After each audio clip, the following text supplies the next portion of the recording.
Hell no, fuck, I'm trying to figure it. Trying to get this damn thing.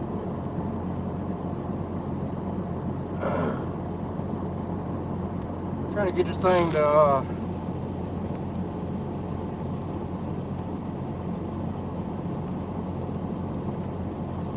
shit. Trying to pull it up on my iPad so I can see the shit.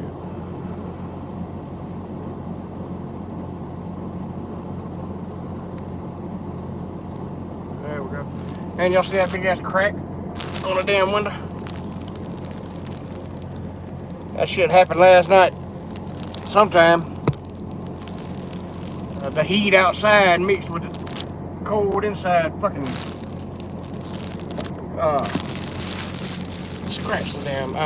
cracked the damn thing.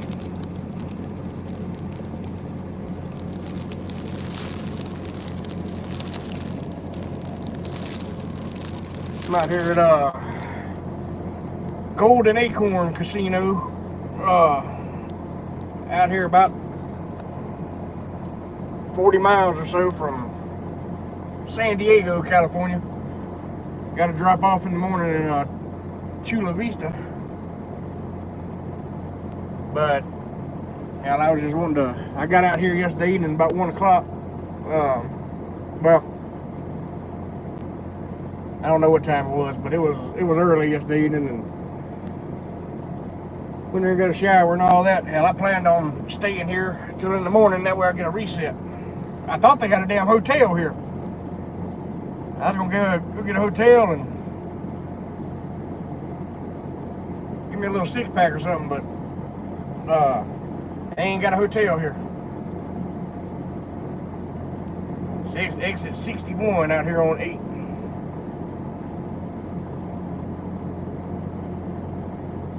Got a pretty view out there ahead of in front of us.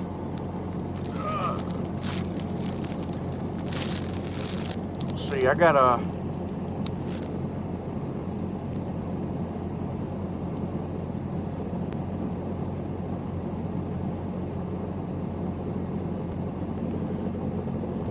trying to fix it where that damn crack ain't in there.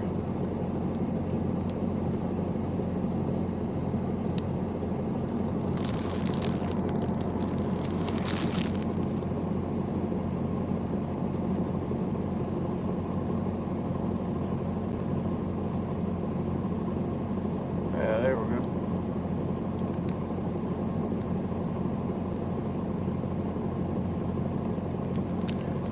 Yeah, that damn crack. I got off the phone with the lady at the office a while ago. Sent her a picture of that crack in the window and told her it must have happened last night. Because yesterday when I got here, it wasn't like that.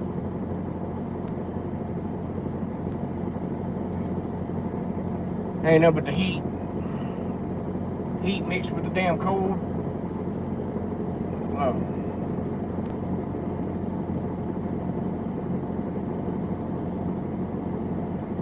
I get bored sitting around like this. Sure wish they had a hotel here. Cause I damn sure be in it.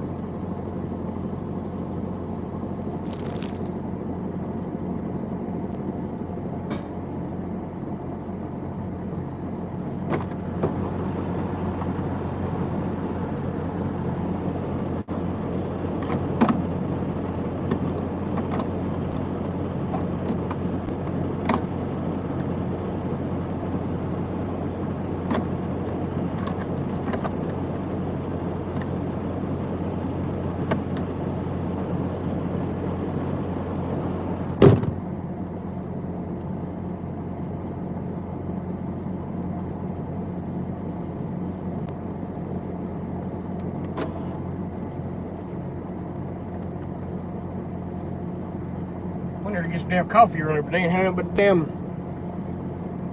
hazelnut. Which ain't too bad. This is the first time I ever had it.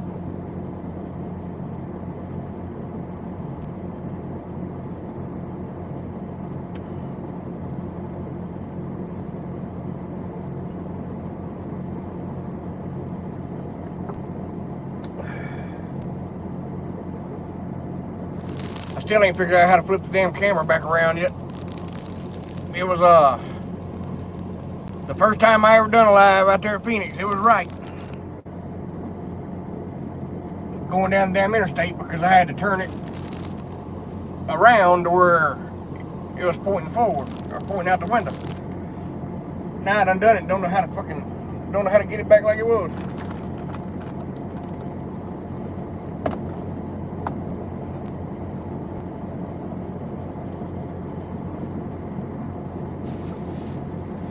There's a refresh button on some. I mean, not a refresh. There's a button to turn it around.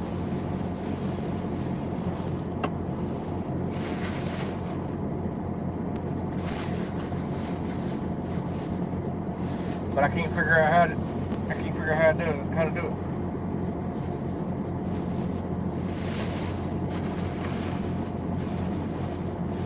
Lionel, what's up, brother?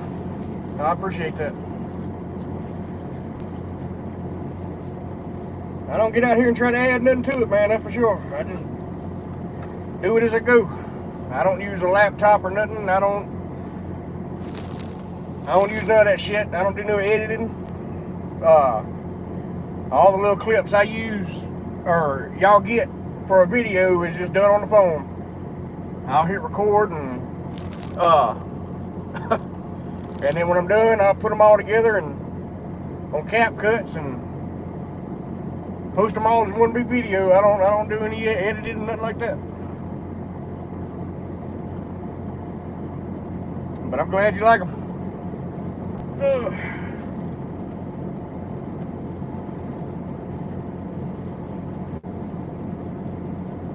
Man, it's hot out here, man. It's 107 degrees.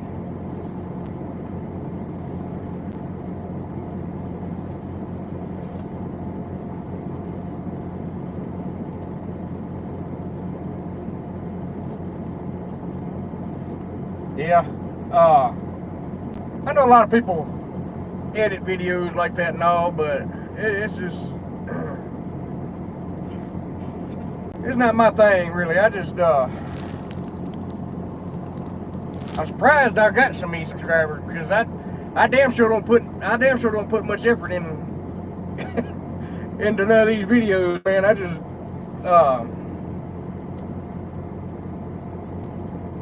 I don't take a lot of time with it.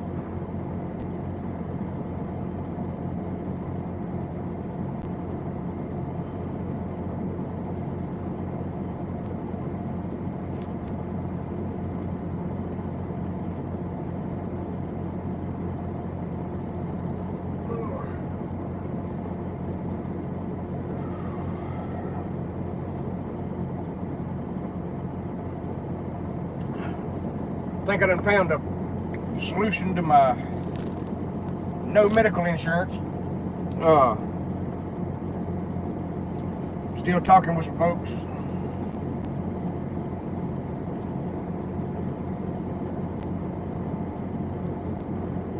You know, just to see if it's something I want to do or not. But I damn sure need some medical insurance.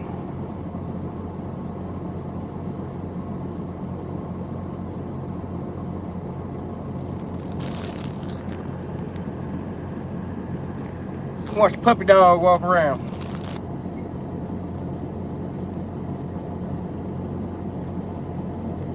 Yeah, reality trucking, yes. That's for damn sure. A lot of bullshit goes on out here in between the time that I record that y'all don't see, like all this damn traffic and shit, but yeah, what it is. Man, that little dog there ain't missing no meals, in it.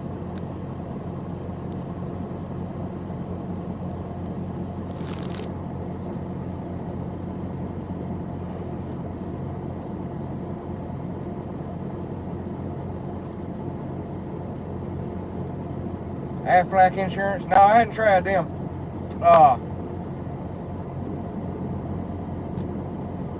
The insurance I'm looking in, the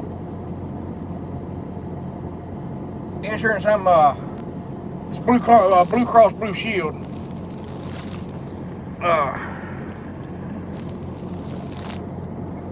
Unfortunately, I'm gonna have to go to possibly gonna be changing companies. I hate that too, because I love working with these people over here. I mean, the mileage pay is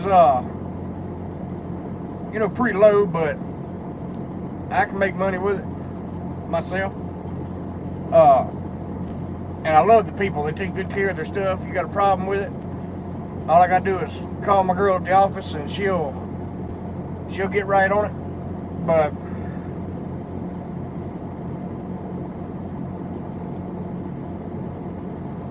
and she told me earlier, I always got a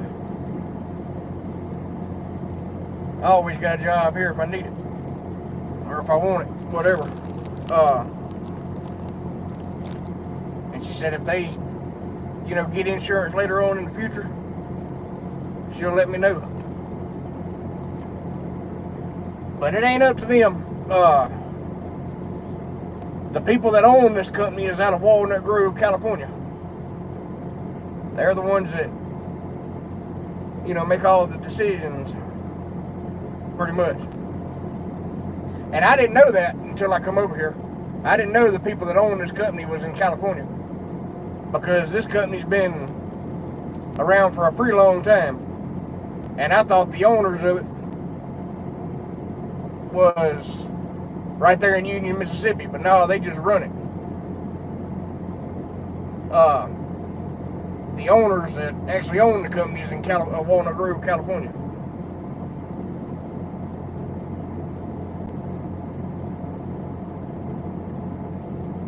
Man, those some good looking peas.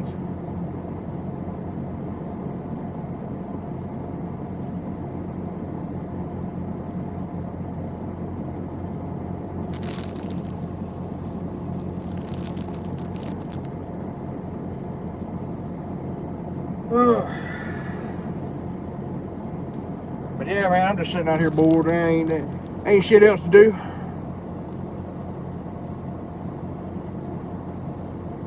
And I got tired of watching TV. KLLM, yeah, they're pretty decent. I've heard a lot of good things and a lot of bad things about them. Their main terminal ain't far from the house. They're down there in Jackson, Mississippi. I think they got some other terminals around,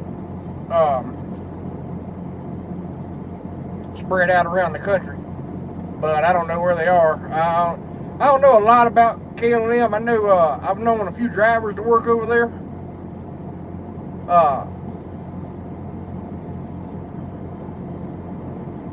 And everybody I've known to work over there, after a while,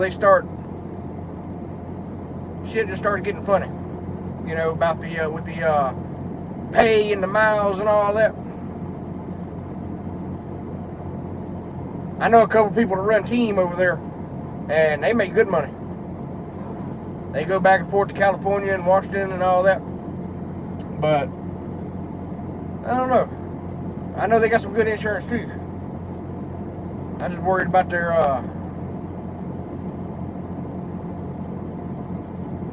the miles that they give solo drivers. I don't know.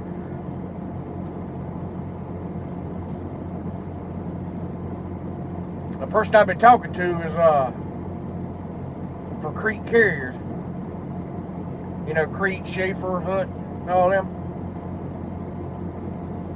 Their new pay scale is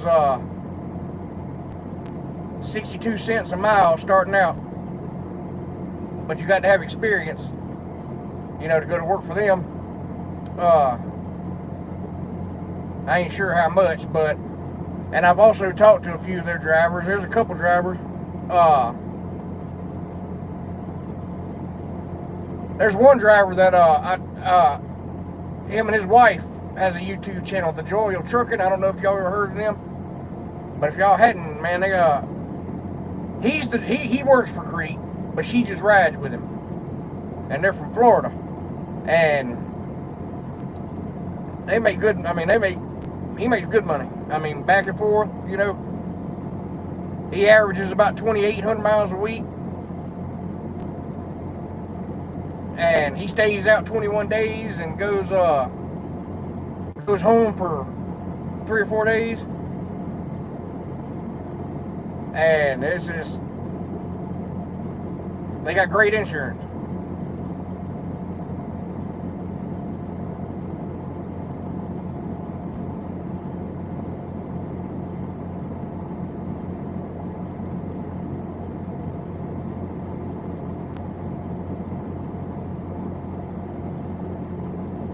Randy Murphy. Well, shit, come on back out here, brother. Yeah, Randy, I've seen you in my comments and stuff. You ain't from Mississippi, are you? Because I know a man named Randy Murphy. My dad grew up with him, and his son is also named Randy Murphy. But yeah, come on back out here, man.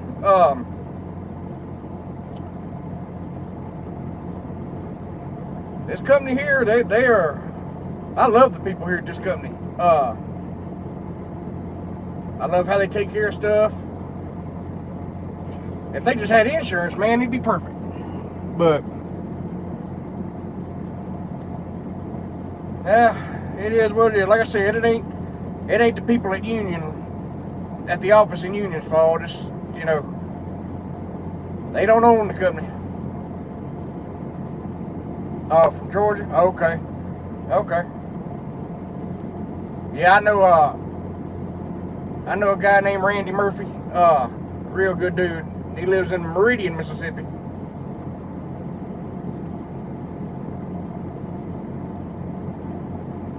Oh, West Point? Okay. Yeah, you ain't far from the house then. I'm kind of down towards Philadelphia. Kind of between Philadelphia and Carthage and all that.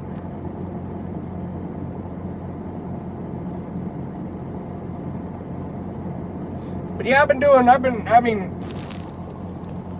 done my research on Crete and all that before I ever put the application in. The only big company I've ever worked for is Prime. And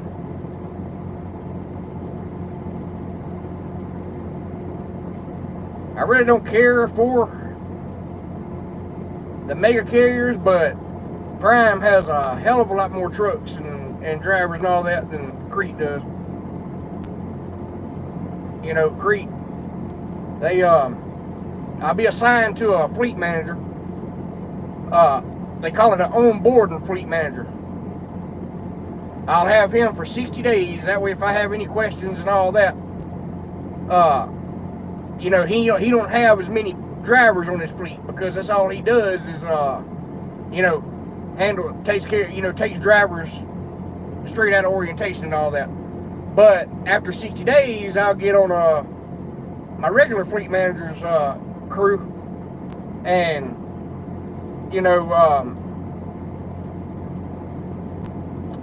they do have inward and outward facing cameras in the trucks, and that almost made me not go. But he told me after 60 days, all I got to do is have that camera in there for 60 days. And after 60 days, if I don't have any infractions, you know, anything happen, anything like that, they'll take both cameras out. They'll route me to a terminal on my 60th day, and have the cameras taken out. The joy of trucking, that's you know, that they mentioned that too. They don't have cameras in their trucks, because you know, he's been with them for a few years now.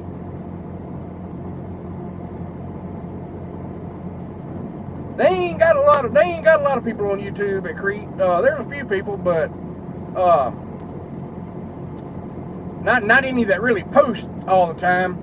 The joy of trucking, him and his wife, they post pretty regular. About like they post about as much as I do, you know, 1 or 2 times a week, depending on where their loads are going, you know.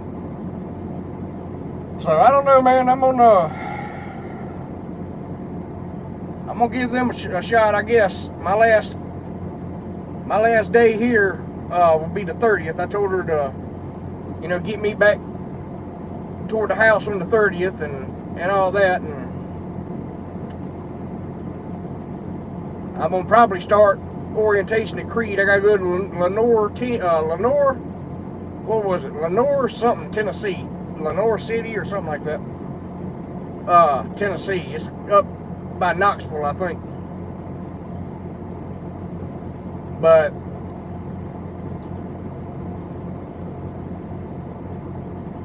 and I like how she handled it too. Whenever I told her I was, putting in my notice, I explained to her why. I like how she handled it. She didn't try to make me stay or nothing like that. She told me I was an awesome driver, that I was always more than welcome to come back, and she understood, why I was leaving. So,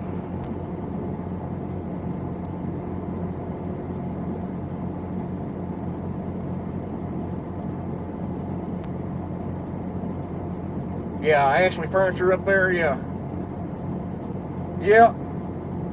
I know where that place is at. I think it's just down below, I used to come through that way when I'd unloaded, that Walmart distribution center up there.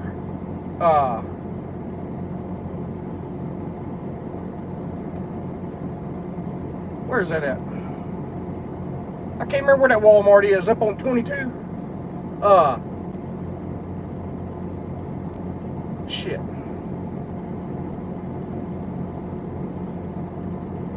Anyway, yeah, I know where that Ashley Furniture, I know where Ashley Furniture is. Yeah, New Albany, yeah. Yeah, that's it, New Albany.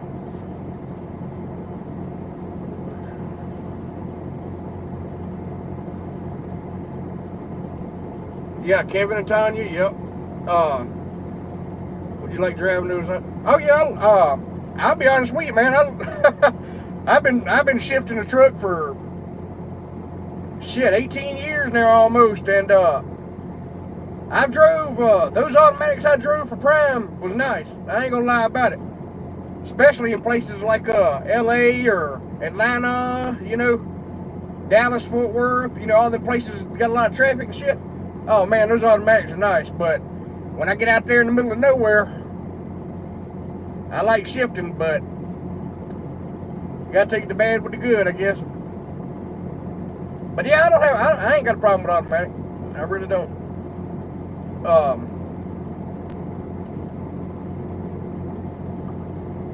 They ain't bad. Now when I went to work for Prime, I had people telling me, I wasn't gonna like how the Freightliners back up and in reverse and automatic. They're gonna jump and all that. I never had a problem with mine. Just put in reverse, and what I done is I just put in reverse and let it ease back, and let it go on its own. If you mash the gas, I guess that's when mash the pedal. I reckon that's when they start doing all that jerking and stuff. But I never had a problem with it.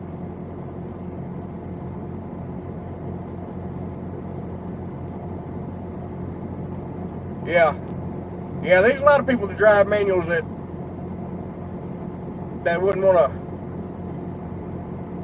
wouldn't be caught dead in automatic. I know them too.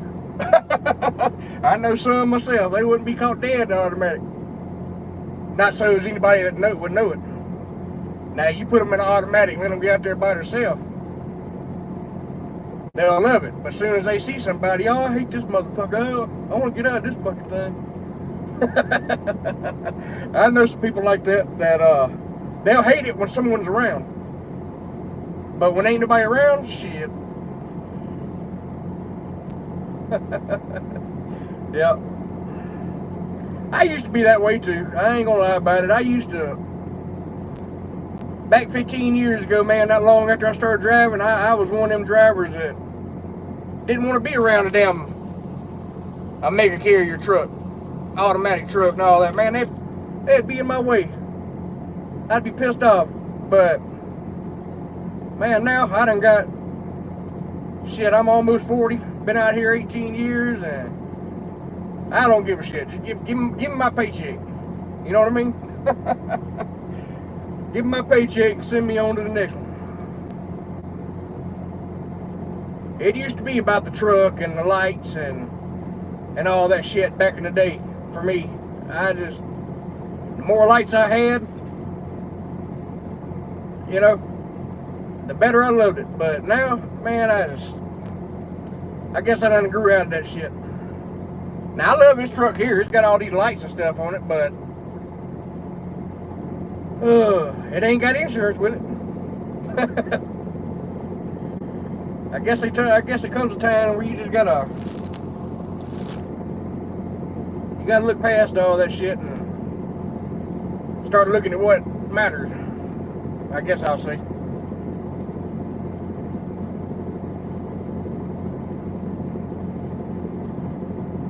But I love these people over here, man. They're great. They take care of you. Hate I got to leave them, but you know, it is what it is. I know I'll always have a job I can come back to if I need it. Just like everywhere else, everywhere I've ever worked, I can go back to them if I want to. But the companies I work for, the small companies, they ain't got insurance. Some of them pay 1099, you know, all that shit. I don't know, man.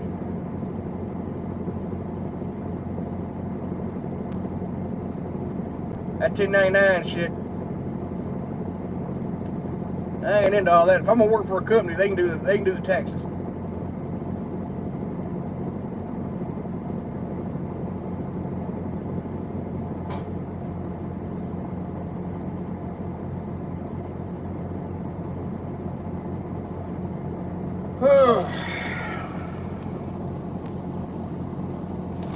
Man, I hate doing 34. I wish they'd take that damn 14-hour clock, just shit can that. I don't care if they can keep the damn 8-hour clock and the 10-hour clock and 70 if they want. I don't give a shit, but do something with that damn 14-hour clock. That don't do nothing but burn up. Like the other morning when I was down there at Houston, I sat down there 4 hours almost, and then had to go find a place to wash the trailer out and all that. But by that time, my 14 was eating into my drive time. Had to do all that shit. Had to sit there and wait for all that, and then I had to go up there to pick up my load, and I had to go scale out and all that. And by the time I got done, I didn't have about 4 hours left to drive. I made it over there to the Bar B at the 370 in Gordon, and that's as far as I could get. If I could have had if that 14-hour clock wasn't a thing, I could have made it on across there somewhere. At least Ty, Texas, or Sweetwater, or something like that. Colorado Springs at the 217, that's where I usually like to stop. Because you can always find parking there, you know, no matter what time you go in there.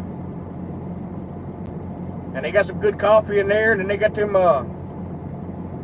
breakfast burritos and stuff like that in the mornings. And because I know I can leave the 217 in Colorado City, Texas, and make it to Elo, Arizona on 11 hours.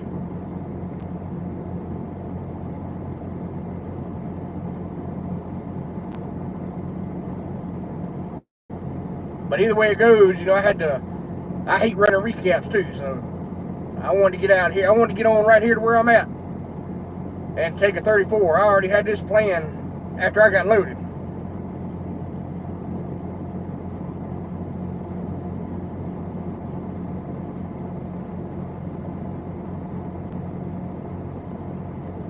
So that way I'll have a fresh clock in the morning, because I don't know where I'm loading at now.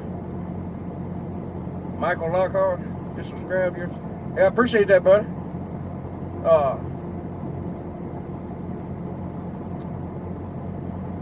Sure appreciate that. Like I was saying earlier, man, I don't do any editing, or I don't work too hard for y'all over here. I just use my cell phone. I don't even have a GoPro or nothing. I just use my iPhone to make the videos and all that, and then upload them through CapCut. That's all I do. There's a lot of other channels out there that edit and all that. My buddy Gear Jammer Trucker, I don't know if y'all heard of him. My buddy G-Dog Antoine, he pulls for Landstar.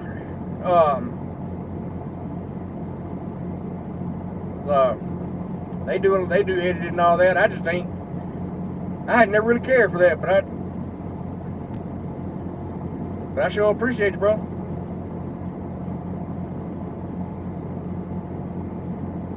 Oh, 91, oh man. You got the classic or the what you got, Lyle? My dad had a 90 something. I can't remember what it was. It was a company truck, but it was the Freightliner Classic stand-up, the condo. Man, the color of it was like a great color. That's something going pretty.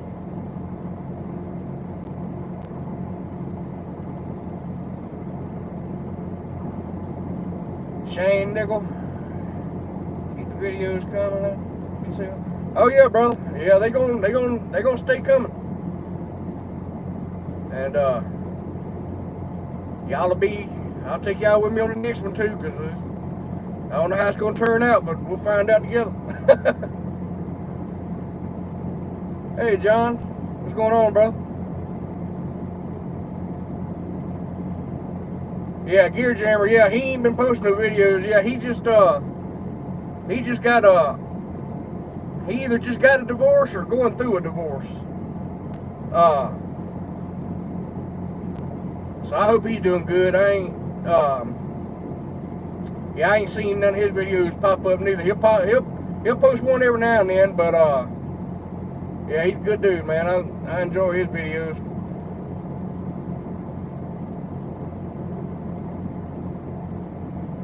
Randy, no, I ain't gonna be regional. I don't do all that regional stuff. Mine will be OTR. Yeah, I can make better money on OTR, I think. They got a regional position. They got in my area, they got a couple regional positions, but I ain't too interested in them. Oh, flat top? Oh yeah. Man, I love those trucks. Those are my favorite trucks, man. I guess because I spent so much of my childhood in them. My dad had for many years, for the same company, he had that one I was just talking about. He had a white flat top that had the big dome on top of it. Dobbins Trucking out of Melvin, Alabama is who he worked for. And man, I spent most of my childhood in one of them, man. I loved it. I loved every minute of it.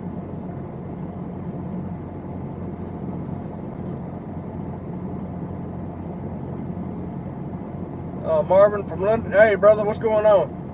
Yep. London, Kentucky.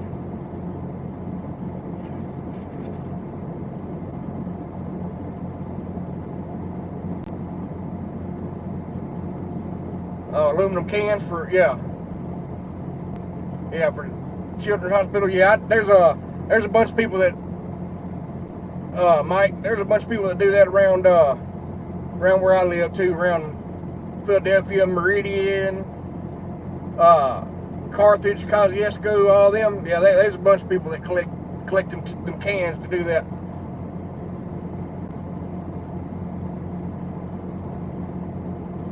Big can, 400 Cummins.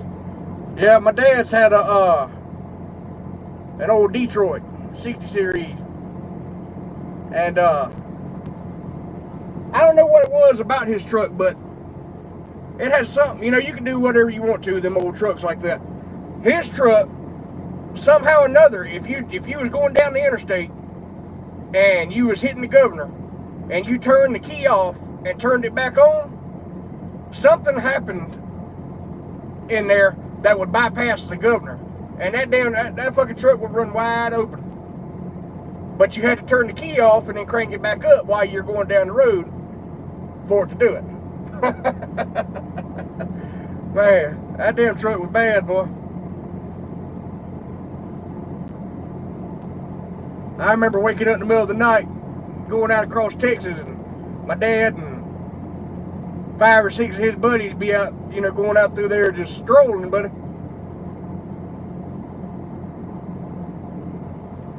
That was back not long. Either the speed limit was still 55 for trucks in Texas, or right after they bumped it up. I can't remember, but man, that's where all my dad's tickets came from, was Texas back in the day. Man, you do 55 in Texas, it'd take you all year to get from one end to the other.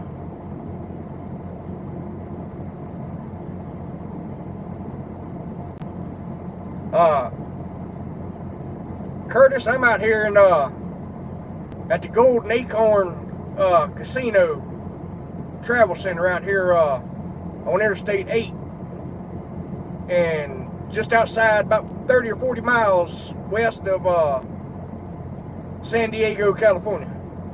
Exit 61. Oh, from Louisiana? Yeah, you right next door to me there, brother. I know a guy that lives in Louisiana over around Opelousas, named Jacob. He's a pretty good dude. Yeah, I miss those days, man. Yeah, I miss those days, brother.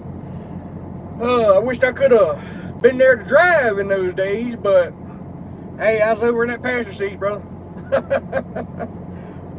Feet couldn't even touch the floor. I had that seat jacked and that Freightliner jacked way up.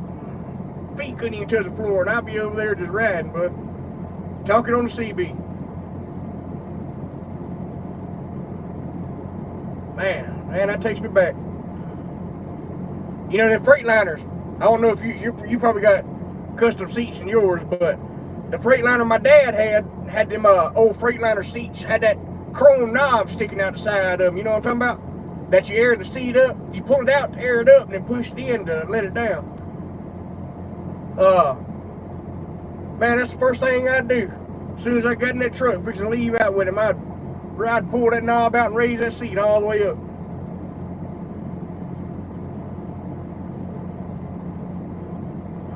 Man, had a lot of damn fun back in them days, man. But all the old drivers used to have certain truck stops they stopped at, you know, Merkel, Texas, they called it the Merkel Circle, and man, just Pecos, all them damn Eloy. Man, that TA in Eloy used to have a restaurant in, like an actual restaurant. And at the 203, man, I remember me and my dad stopping there every week, going out to California and coming back. That's where we stopped to eat at. And that was about the only place we stopped and ate at, because when he got loaded in when we left home, it'd be, we'd eat there at Queen City Truck Stop in Meridian, Mississippi. Because my mom used to work there. And we'd eat there. Alright. It'd be, you know, kind of early in the day. Well, that night, I'd go to bed. And we'd be getting into Texas. You know, we'd be in East Texas somewhere. The next morning, I'd wake up and shit, we'd be round El Paso. Dad done drove all night, you know. So by the time I got hungry, we was in Eloy. And we'd stop there and get something to eat and go on to California, and my dad he'd sleep while they unloaded him, and go up to Salinas, California, and sleep while they loaded him. And the next stop after we left Salinas, California, would be Eloy, Arizona. Oh, you still have the original seats? Oh, hell yeah. Bought that truck brand new.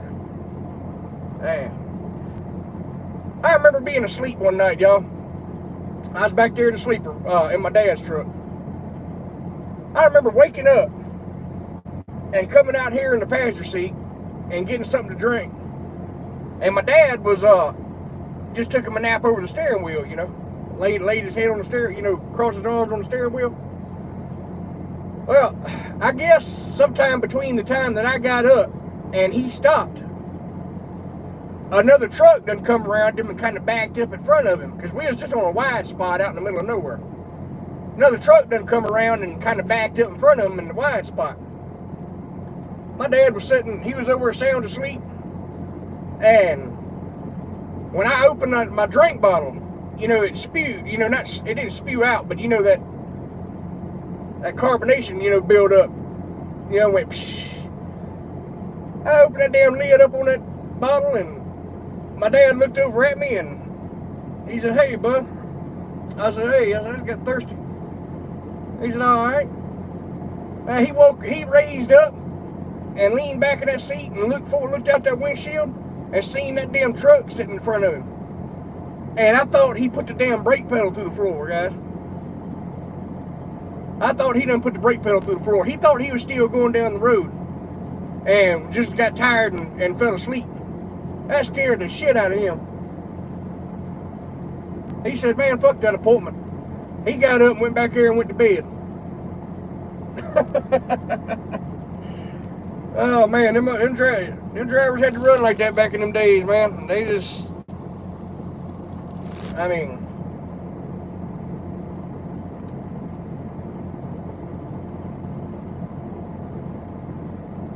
yeah, Matt.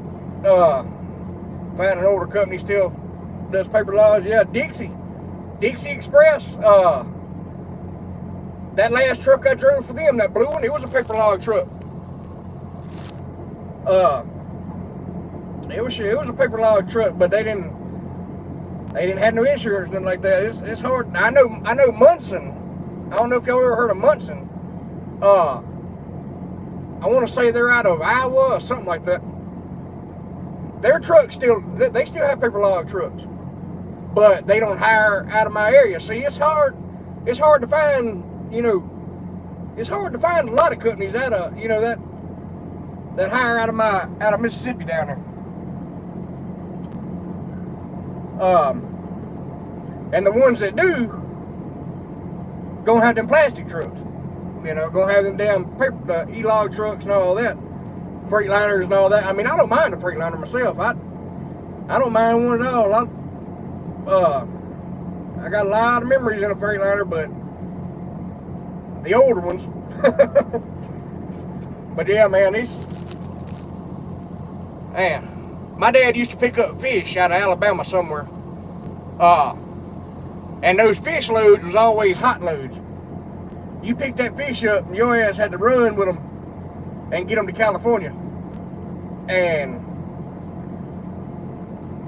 man, I've seen my dad drive tired as fuck, buddy. He had stopped in Meridian, Mississippi before to pick me up, so I could keep him awake going to Florida. When he'd have to go down to Miami or Deerfield Beach or something like that, I'd go with him even if I had school. I'd either miss school on Friday to go with him so he could unload on Saturday morning, or I'd miss school on Monday so I can go with him and he unload Monday morning. I'm surprised my parents didn't get in trouble when I was growing up, because I was always missing school to go on that damn truck. You know what I mean? I didn't have any friends as you know, during my childhood. I had a couple buddies, but I wasn't never one to, you know, go over to anybody's house and spend the night, or they come over to mine and spend the night and play games and all that. If my dad was coming through in that truck, my ass was gonna be in it. Man, I had a damn I had more fun in that truck than I would playing video games. I learned how to do a logbook before I was 10 years old. My dad would do his logs, all right, and I had me a little notepad on my side of the truck, up there on the dash. And every time Daddy would stop, I'd look over there and I'd write the mileage down and where we was, what city and state. Well, next time we stopped again, I'd look over there, write the city and state down, I'd write the mileage down. At the end of the day, when my dad done his logs, I'd be over there in my little chair doing my little log. I had my own ruler, my own pen, my own logbook, everything, man. I'd be over there doing logbooks. I wasn't even 10 years old yet. I had my own damn log, my whole logs done from the time we left the house, got out to California or Northwest where we was going and back. I'd have a whole trip log.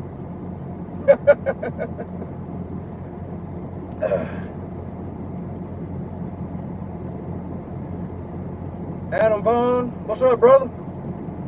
Oh, he'll be in. Oh man, shit, you ain't a whole long way from me. I come through there yesterday. Man, I got a truck stop there at Gila Bend that brings back a lot of memories, man. Before there was before there was a pilot there used to be another old truck stop there, and it had, all kind of Indian stuff in it. Well, my grandma, most everybody on my dad's side of the family was Indians. So my grandmother collected all kind of Indians and, stuff. And every time my dad would come through there, he'd stop and get her something to go with, go in her house, her Indians and stuff. And man, there's truck stops all over this country. The Triple T in Tucson. I'm gonna tell y'all guys, I wasn't no normal kid. I was I was abnormal as hell.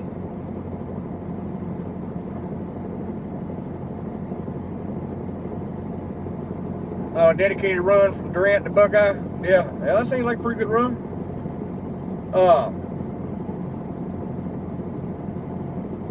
Durant. I know where Buckeye is. Where's Durant at? California? But yeah, man, I got that whole logbook thing though. That was a damn trip. My dad's buddies couldn't believe I knew how to do a damn logbook. Oh, Durant. Oh, okay, yeah, you got Oklahoma right next to it too. I didn't even see it. Sorry about that. Yeah, Durant, Oklahoma. Okay.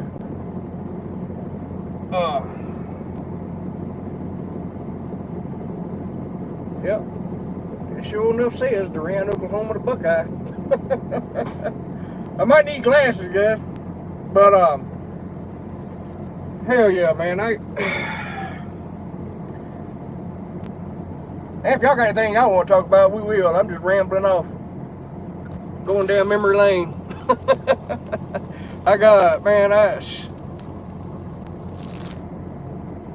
You get me started down that path and I'll be talking all day long. But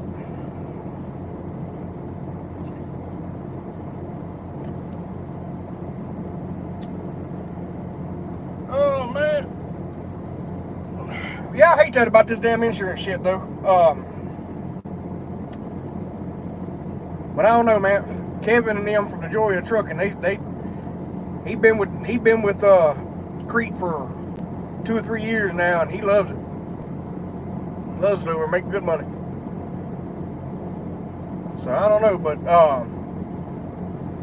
one person's experience may not be the next one, but I ain't hard to please. So as long as they give me the opportunity to get a good check every week, I'll be fine.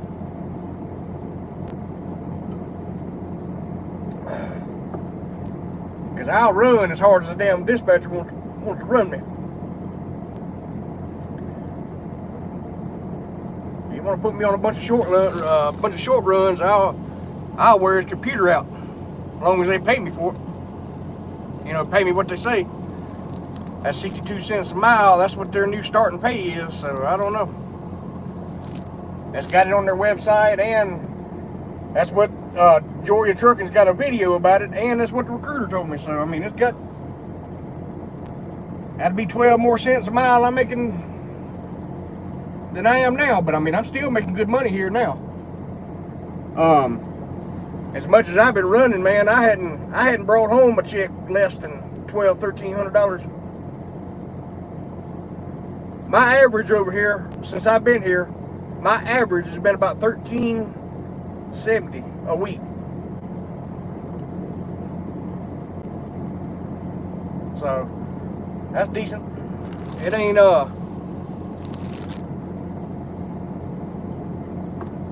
but just like every company, you know, they got it. You can get advances over here, and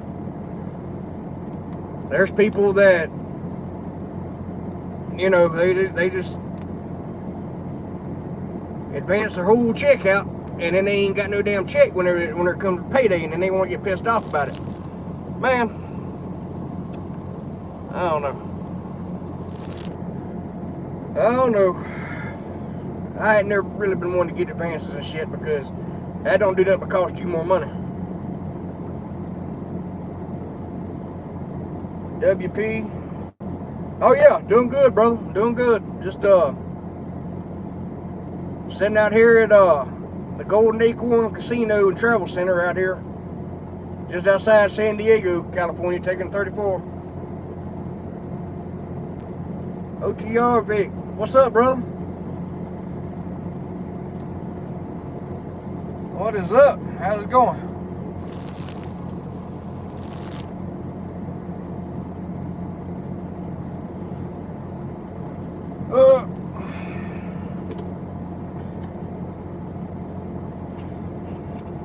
I thought about yesterday when I first got here, I thought about waking up this morning and calling these people over here, see if they can unload me today. But I hate being at I hate running recaps. I hate doing it. I don't want to take it. I just take a 34.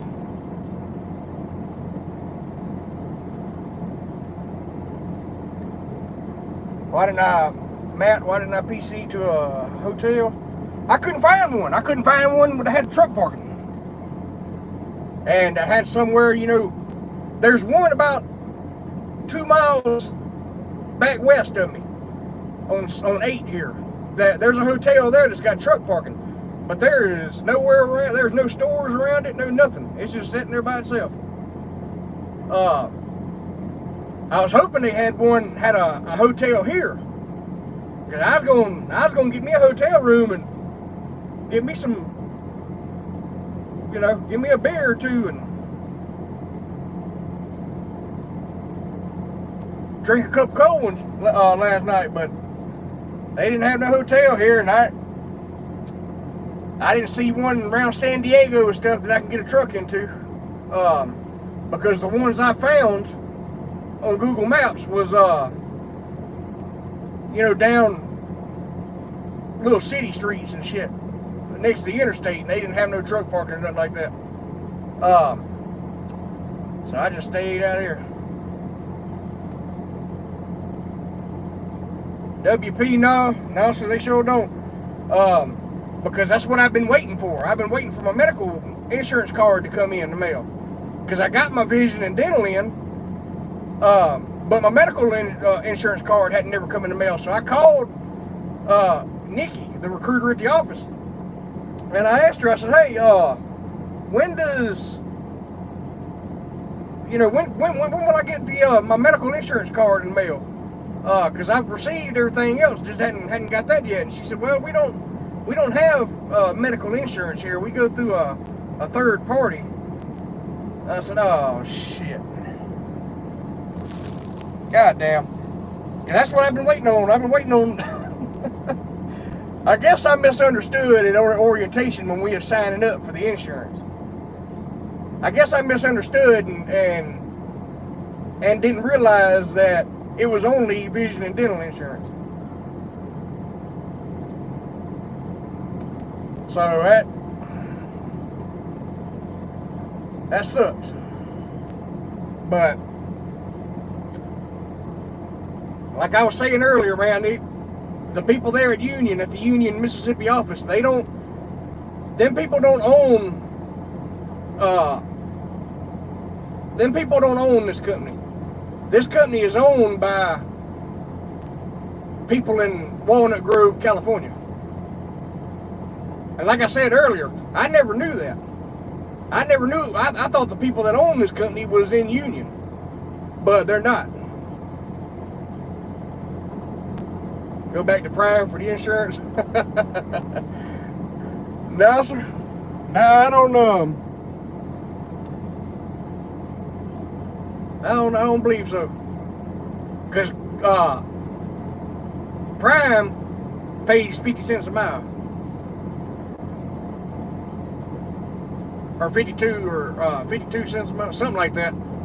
Unless you're in a lightweight truck, then you get 55 or 56 cents a mile. I ain't driving a lightweight truck, and I'm not. Nah, that's all right. I'm good on that.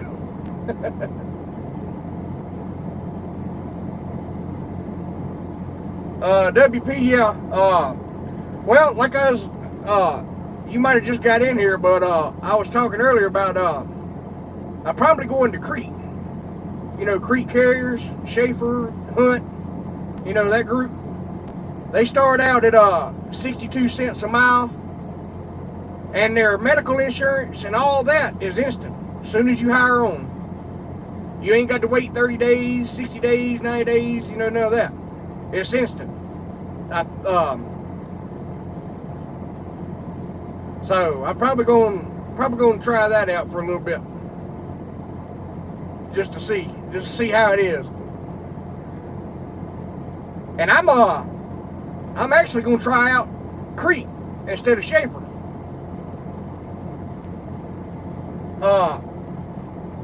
Inward facing cameras. Yes, yeah, OTRV, yeah. They have inward facing cameras and outward facing cameras, but it's only for 60 days. If you don't have any infractions, you know, as long as nothing happens in that 60 days, they'll route you to a terminal and have that camera, have both of them taken out.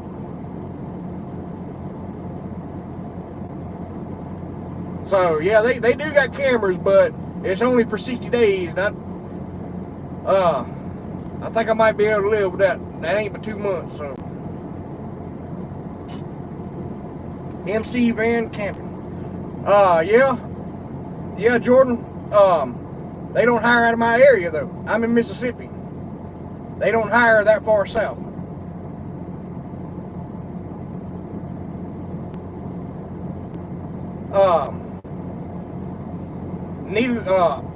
Neither does Van. What's that other one? Van Arabstein. Shit. What's the other one? Van Arabstein, I think, or something like that. They don't hire this. They don't hire that far south. Yeah, Van Arabstein. Yeah, OTRV. They don't hire out of Mississippi neither. I've tried all the vans. I just live in the wrong part of the country, man. I lived in Montana for a while, and I lived in Amarillo for a while. I don't know why in the hell I went back to fucking Mississippi.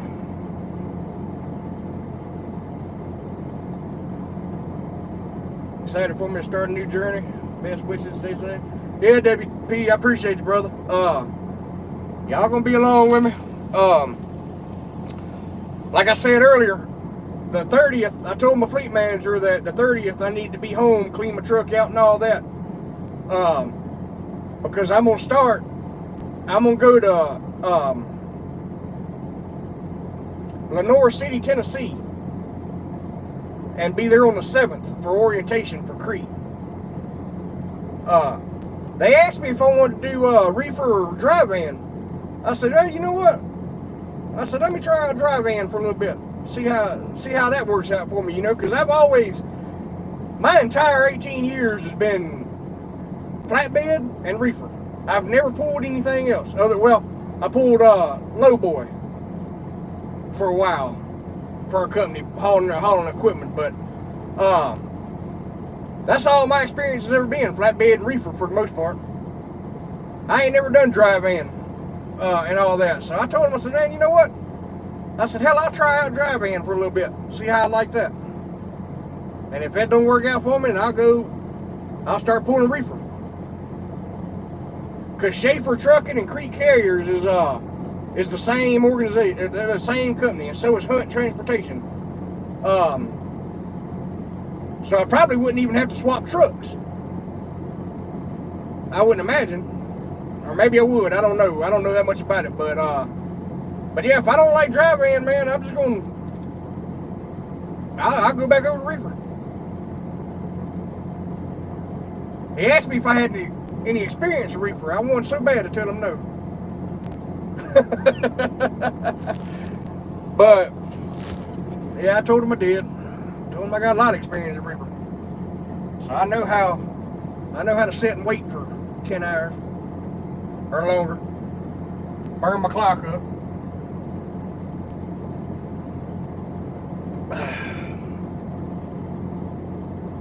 But yeah, we're gonna see how that goes. They're gonna give me a rental car to drive. I don't know if they're gonna get the rental car from Jackson or Meridian. But I'm gonna they're gonna give me a rental car to drive up to Lenoir City, Tennessee. That's where my orientation is gonna be. They said if after orientation, there's a chance that I might have to use the rental car to drive to a different terminal to pick up my truck. Because Lenoir City, Tennessee terminal ain't very big. And it depends on where I live too, but they know where I live. So they told me I'd either get my truck in Lenoir City, Tennessee, or either out there towards Dallas. Y'all know down Interstate 45, just south of Dallas, that creek's got a big terminal down there on the westbound side of 45 if you're going south. OTR Vic, it's you talking about orientation for Crete? If you're talking about Crete, it's 2.5 days. Yeah, Weimar, Texas. Yeah, that's it.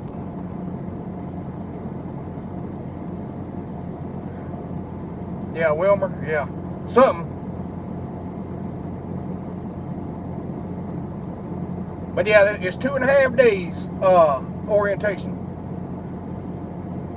And they give you, they put you up in a hotel, of course, and then they give you 2 gift cards. One for Captain D's, and one for this other restaurant right next door to the hotel. And I don't know. I don't care for Captain D's too much myself. I love seafood, but I had never really got the taste for Captain D's much. I'm used to my dad and all cooking fish and all that shit, you know, frying it and all that. I don't know. Captain D's is alright, I guess, but you ain't got to get fish. I think they got other shit, but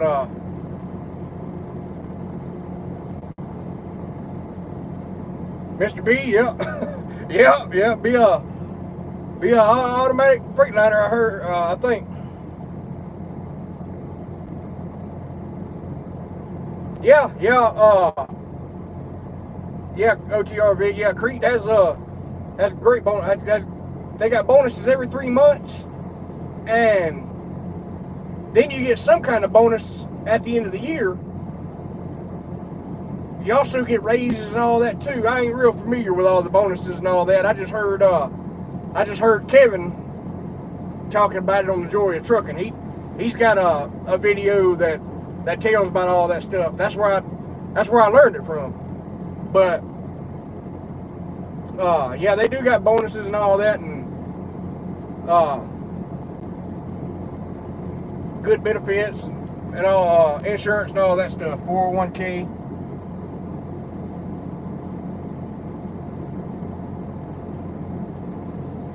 But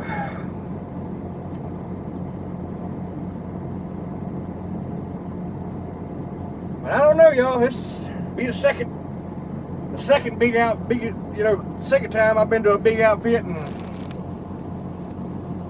I don't know.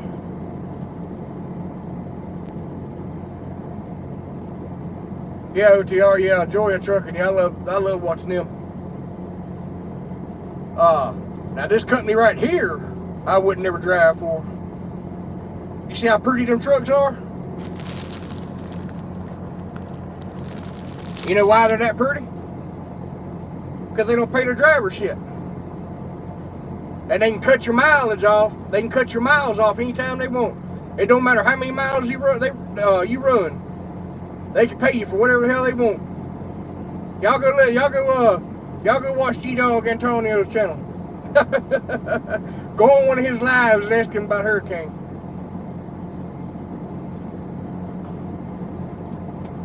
I wouldn't drive for Hurricane if it was the last company on. I'd go haul chicken shit before I go to work for them.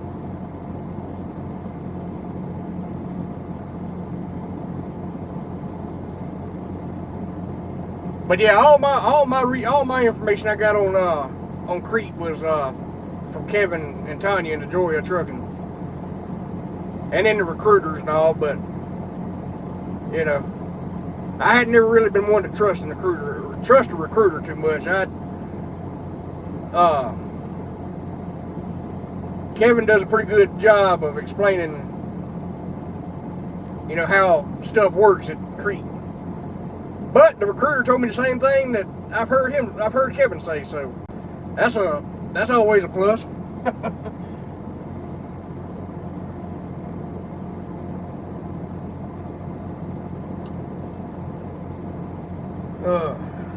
But we're gonna see how it goes on the 7th, I guess, because that's when my first day of orientation is, and I probably ain't gonna do a video every day of orientation because I don't know if there'll be that much to talk about. So I might just do all 3 days at one. If y'all want to know about orientation, I mean, if y'all don't care about the orientation part of it, you know, I understand that. I get it. I'm sure all orientations are pretty much the same everywhere you go, I imagine. But if y'all wanna hear about it, I'll do some videos on it. Yeah, OTR, yeah. I put him down as I put his driver code down.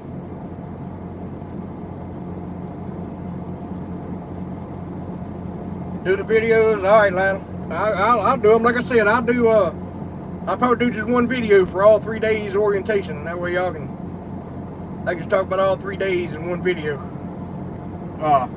Because I don't have a clue how it's gonna go. All I know is they're gonna rent me a car and I'm gonna drive up there.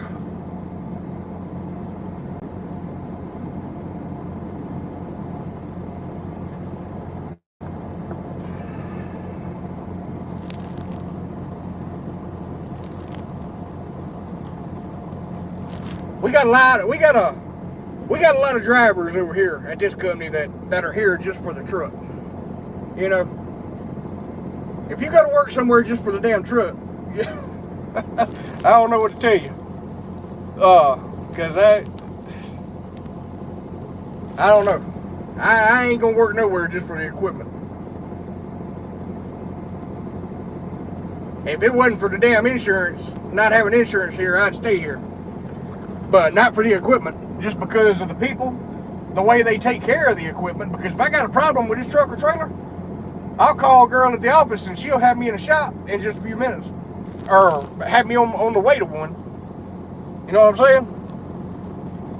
You know, that means a lot, especially when you're out here on the road all the time.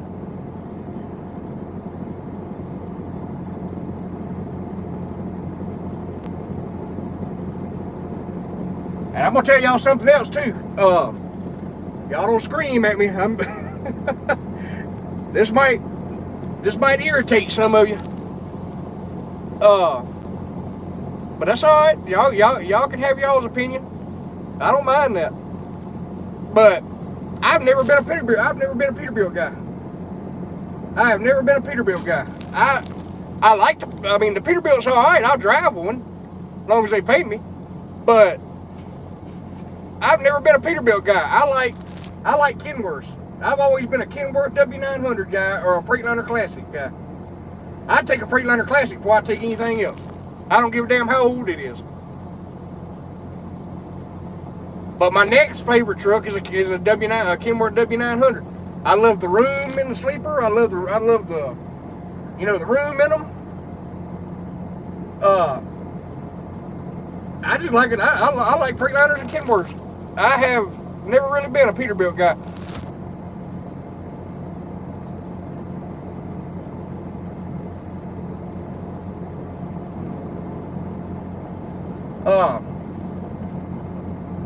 Yeah, money and benefits, yeah. Don't wear flip-flops. Oh man. There's a lot of those out here too.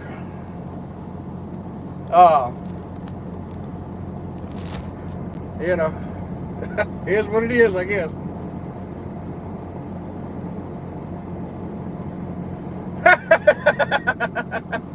Yeah, Volvos, flip-flops when I was driving the Volvo, yeah.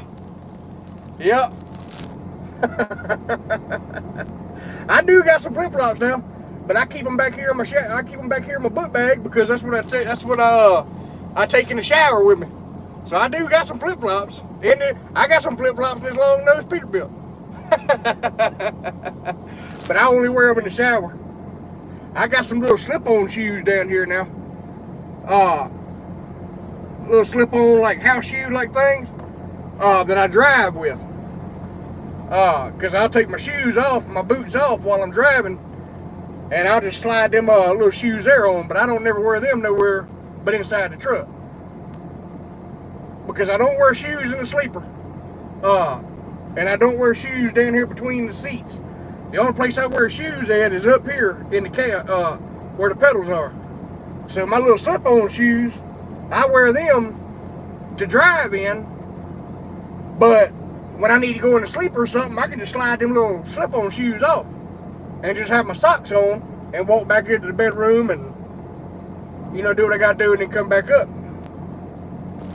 But yeah, yeah, them damn flip-flops, buddy. Yeah, Lionel, that's what I got. Hey, dudes. I got some camouflage. Matter of fact, I got them, me and my son went to, I took him to a store, I can't remember what store it is now, up in Meridian. Shit, it's, oh, damn it. I can't remember what store it is. It's like an outdoor store, like you can buy clothes, you can buy camping stuff, outdoor stuff, hay-doos and all that kind of stuff. Yeah, I bought him some, and I was like, well, you know what? I'm gonna buy me some. Damn. It's on the tip of my tongue, too. What's the name of that damn store? Shit. I'll think about it in a minute. But yeah, I got some hay-doos. That comfortable shit.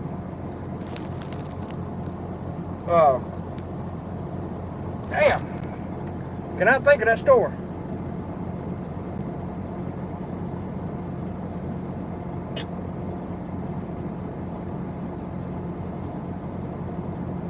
Shit. Oh well. I'll think about it here shortly. But yeah, I got some of them, and I got some slip-on like rubber boot like things. They're like rubber boots, but they're like high top shoes. That way I can put them on when it's raining, and I ain't got to get my damn shoes soaking wet. I done lost count how many pairs of shoes I've thrown away because I'd have to walk around in the rain or in mud holes and shit at shippers and receivers, and get them soaking wet. No, it ain't Cabela's, Lionel. It's it ain't Cabela's. It ain't Bass Pro Shop. It ain't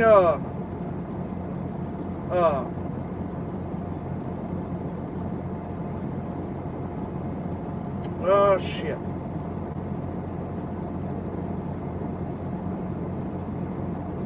Damn.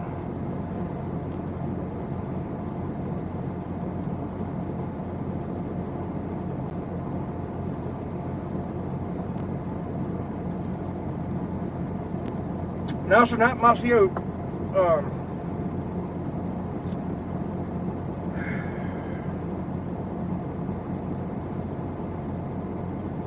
It's gonna aggravate me to death now.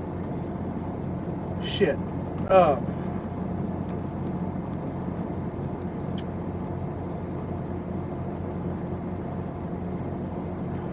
damn, I almost had it.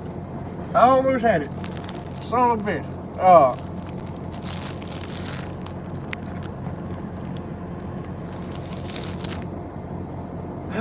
shit. No, not Trevor, not Shields.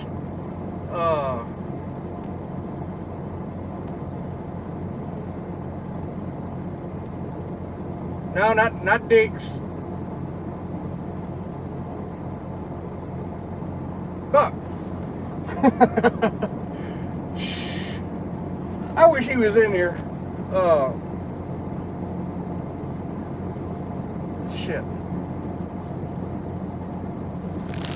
I bet I can't look neither on my phone. Hang on a minute. I think I can look it up. I'm on my iPad here. That's what y'all are on, so I can see comment stuff. Let me scroll. Hang on. I'll find it right now. By the time I find it, I'll probably damn remember. Let's see.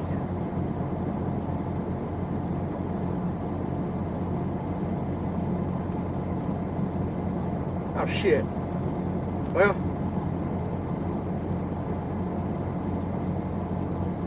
never mind on that, because it ain't even built on the damn map yet. It's a new place.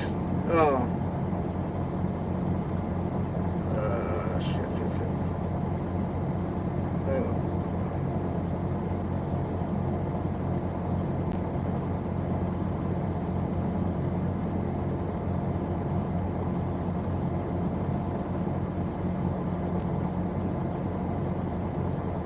Hang on, guys. I'm looking it up.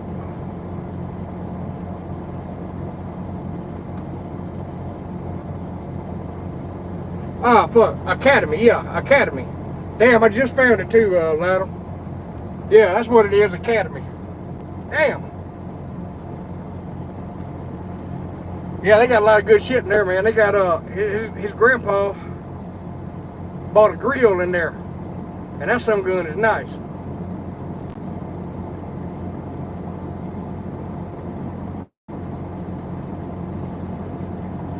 Yeah, Academy.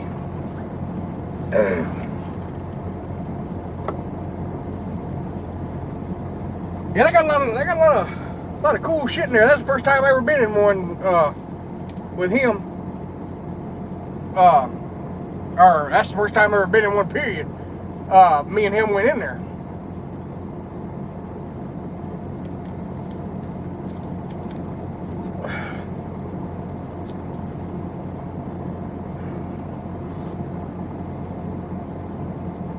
But yeah, his grandpa got a nice gas grill, and it didn't come with the rocks in it. You know how gas grills used to come with rocks in them. You know, them black, big rocks like they don't come with them no more. I'm like, well, damn, that's weird.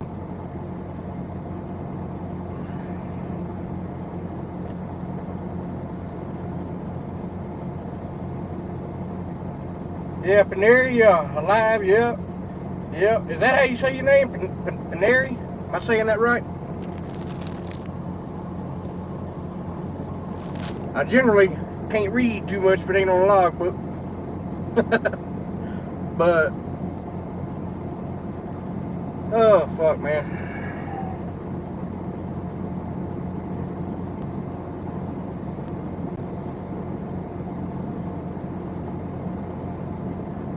Let's see, it's Ordinary. Okay, all right. That'll work. It's 2:30 out here. 4:30 back at the house.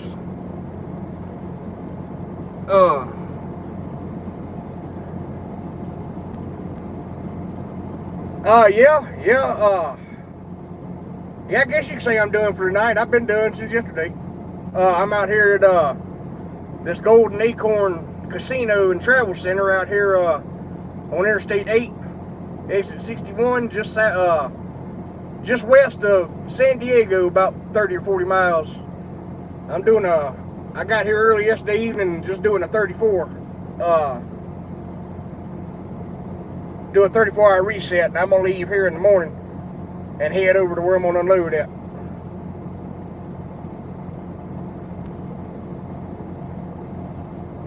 I've been running on recap since I was in the last 34 I took was in Phoenix. When I had them 4 drops out there around Phoenix. That's the last 34-hour break I took. And I've been running on recaps the rest of the time.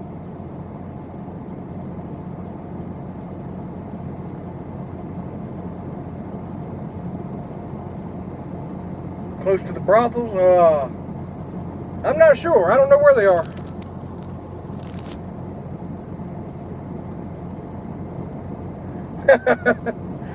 Yeah, told me to take a break.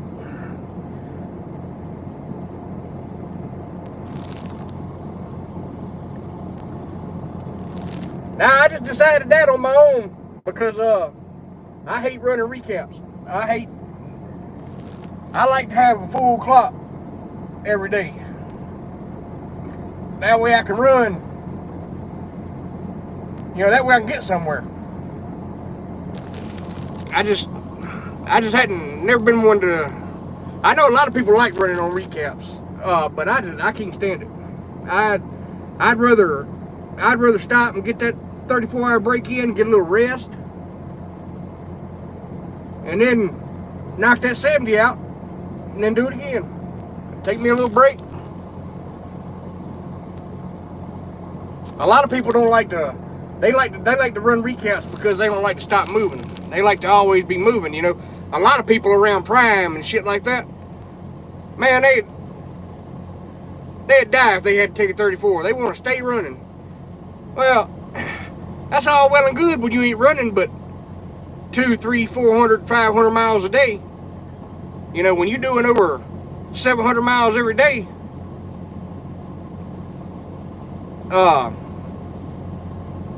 that 34 ain't bad.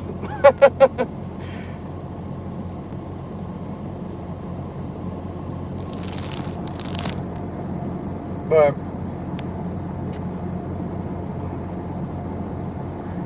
this damn truck, man. This damn truck, when I stop at night, this son has got his damn tongue out.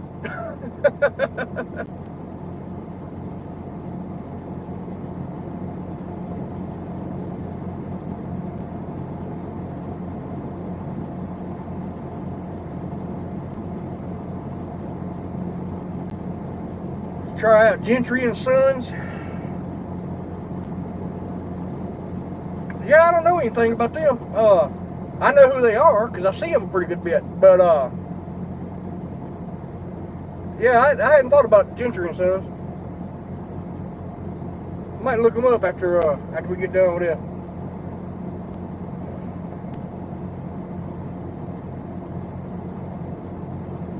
They can't afford sitting.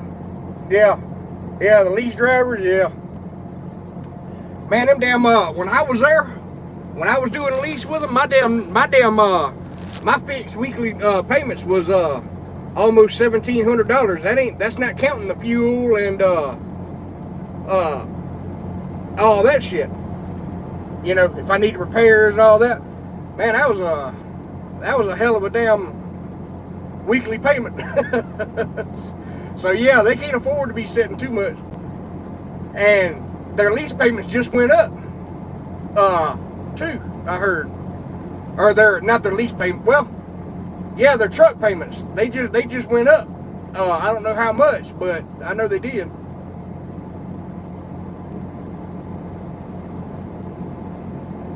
Oh, Bellingham. Oh, yeah. Washed him with a load of cable reels. Yeah. Kuzad, Nebraska. Yep. I've been there.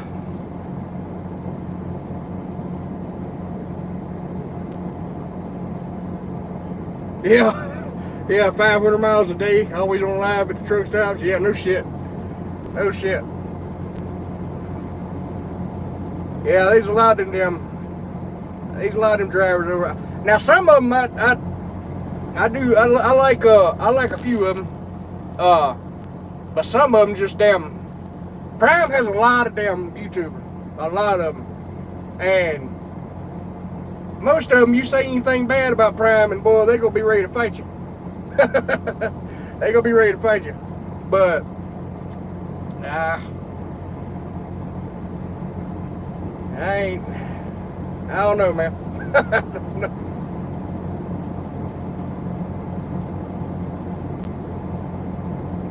Hank Hill. Love your channel. You're my connection to the trucking world these days. I retired 3 years ago. Sure miss it. Oh man, what's going on, Hank? Yeah, well, I'm glad you like it, bro. Retired 3 years ago, man. You must have been out here a long time.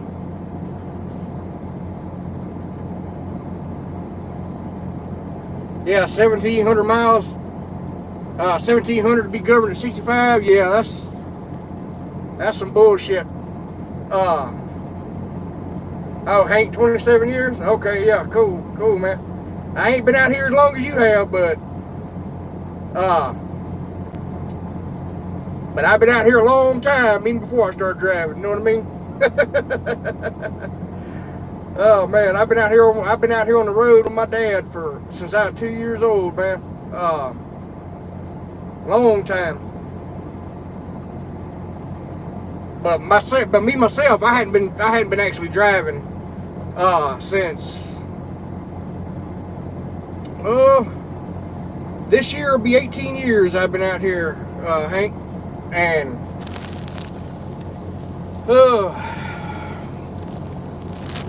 my dad always used to tell me, he said, boy, you better slow down and stop and sleep some, because it's gonna catch up with you one day. And I'll be damned, man. It's damn sure caught up with me. I'm 39 years old and I feel like I'm 100 sometimes.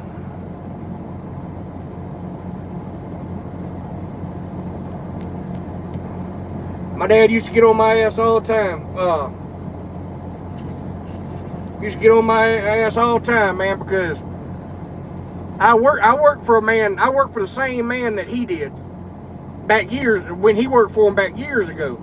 I worked for him later on after I started driving. And this man run me like he used to run his damn drivers back in the day when my dad drove for him, you know. And there have been several times I've left this man. He had booked me a load of chickens coming out of Sanderson Farms in Macomb, Mississippi, going out to LA. He would schedule that appointment, let's say for 8-9 o'clock in the morning. Let's just say I'll just use one of my actual times for an example. He scheduled a load of chickens for 8 or 9 o'clock on a Thursday morning out in LA, California one time. And he called me Monday evening, told me that it was going to be ready tomorrow, which was Tuesday. I went down there, got checked in at the guard shack. They sent me around to the receiving office. If any of y'all ever been to the chicken plant, the Sanderson, Sanderson Farms in Macomb, Mississippi, you check in with the guard shack and then you go straight back behind the building, and back there in the back of the building is where the receiving office is. They sent me back there. Now this is on Tuesday morning. I went and checked in for this load, and they said this load ain't even gonna be ready till tomorrow. She said, so go ahead and drop your trailer and then you can come back tomorrow. I said, all right. Well, I went back there, dropped my trailer. Well, actually I turned around, because you got to come back around to the side of the building where all the drop trailers are, and that's where you drop your empty trailer. Dropped the empty trailer, and I called my boss man. I said, man, they said this load wasn't gonna be ready till tomorrow, so I'm going my ass to the house. I said, I'll come back up here tomorrow to get it. He said, hang on a minute, let me call.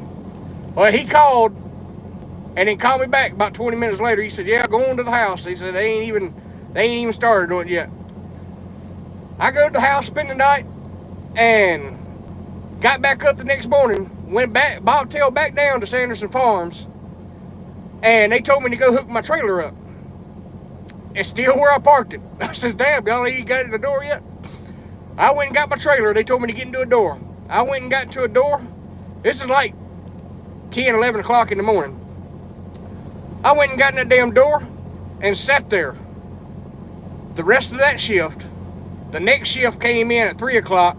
The first shift told me the second shift was going to get it and load it.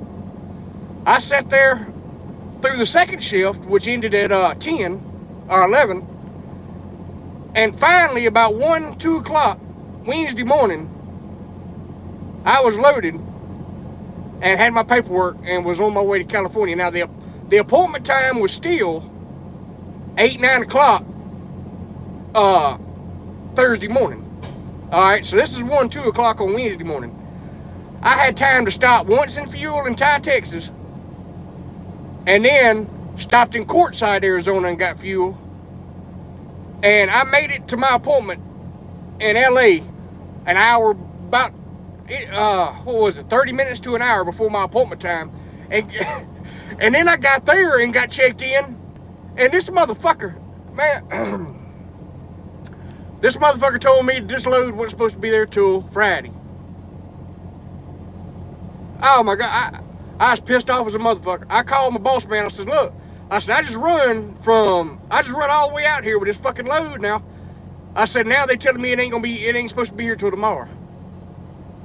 He said, well, just stay there till tomorrow and get you some sleep. I said, your fucking ass knew that, didn't you? You knew this shit wasn't gonna be there to be ready till tomorrow, or be unloaded till tomorrow. No, I didn't know that. I said, you crooked ass motherfucker. I was so goddamn pissed. This dude was, he's out of business now because of not paying taxes. He went for years without paying taxes and doing his drivers wrong and running them. You know, he didn't even want you doing a logbook. He said, don't do a logbook. He said, you can, if you get shut down for 10 hours for not having a logbook, so be it. Man, that motherfucker, boy, he was, I'm glad they shut his ass down. I'm glad they shut his ass down. Yeah, Hank, you've been around trucks all your life too? Yeah. Yep. OTR Vic, you only been out here for 8 years.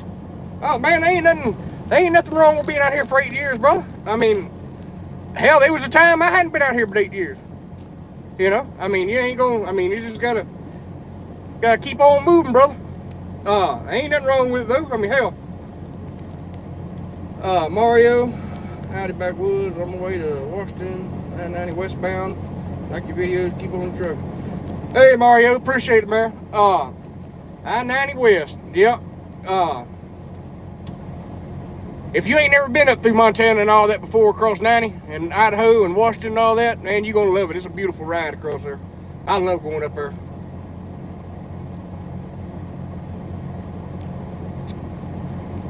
Veterinary, that's some companies in it. No, I had never worked for Trollo. Sure hadn't. I don't even know if I've ever heard of them. Where are they from?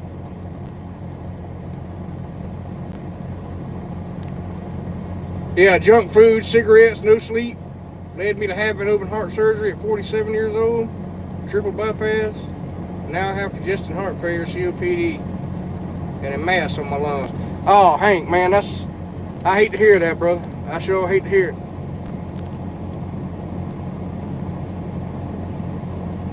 Yeah, I would have been pissed. Yeah, I was mad as hell. I'm gonna tell you that. I was mad as hell. I was mad as hell when I got out to California, out to LA, for them to tell me that it wasn't supposed to be unloaded till tomorrow. That's what really fucking pissed me off. I was mad. Used to drive for a fly-by-night outfit out of Andrews, Tennessee called DJ and P. Andrews, and go to Amarillo, sleep for 4 hours, then on to LA. Did that around 3. Yeah, Hank, man. Back in the day, there was a lot of fucking companies like that, man. They just run the dog shit out of you, and then, you know, and then they'd leave you out to dry if something happened too. That guy I was talking about, that motherfucker would hang you out to dry. He'd tell you all day long, oh, I'll pay you tickets if you get any tickets, this, that, and the other. That motherfucker would, he wouldn't pay shit. He'd hold it out of your check, though. He would hold it out of your check like he paid it. But then, later on down the road, you get pulled in for a DOT inspection somewhere, and you got a ticket unpaid, you know, wherever, and your license is suspended. And then, you know what I mean? Yeah, he'd hold the ticket out for you, but that motherfucker wouldn't. He'd hang you out to dry in a minute. They're out of Minnesota. Nice trucks. Oh, okay. I might have seen them. You know, if I could see the truck, I might would know who they are. I might look them up after this, just to see.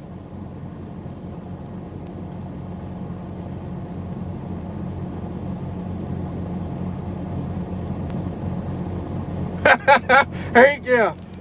See the women out there, yeah. The Philippines.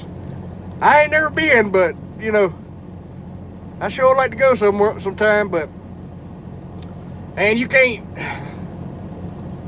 I don't know, man. Trucking ain't for that damn sure ain't for a family or nothing like that, man. I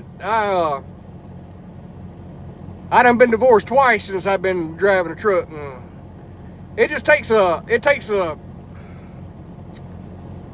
I don't know. I guess I was always trying to find someone like a relationship like my dad and my mom had. My mom was a waitress at Queen City Truck Stop in Meridian for 20 or 30 years. My dad was a truck driver, you know. He never messed around on her. She never messed around on him. You know, they loved each other, you know. It's just, times have changed out here now, I guess. The people's changed, you know. Hell, nowadays it seems like cheating's just a sport. You know what I mean?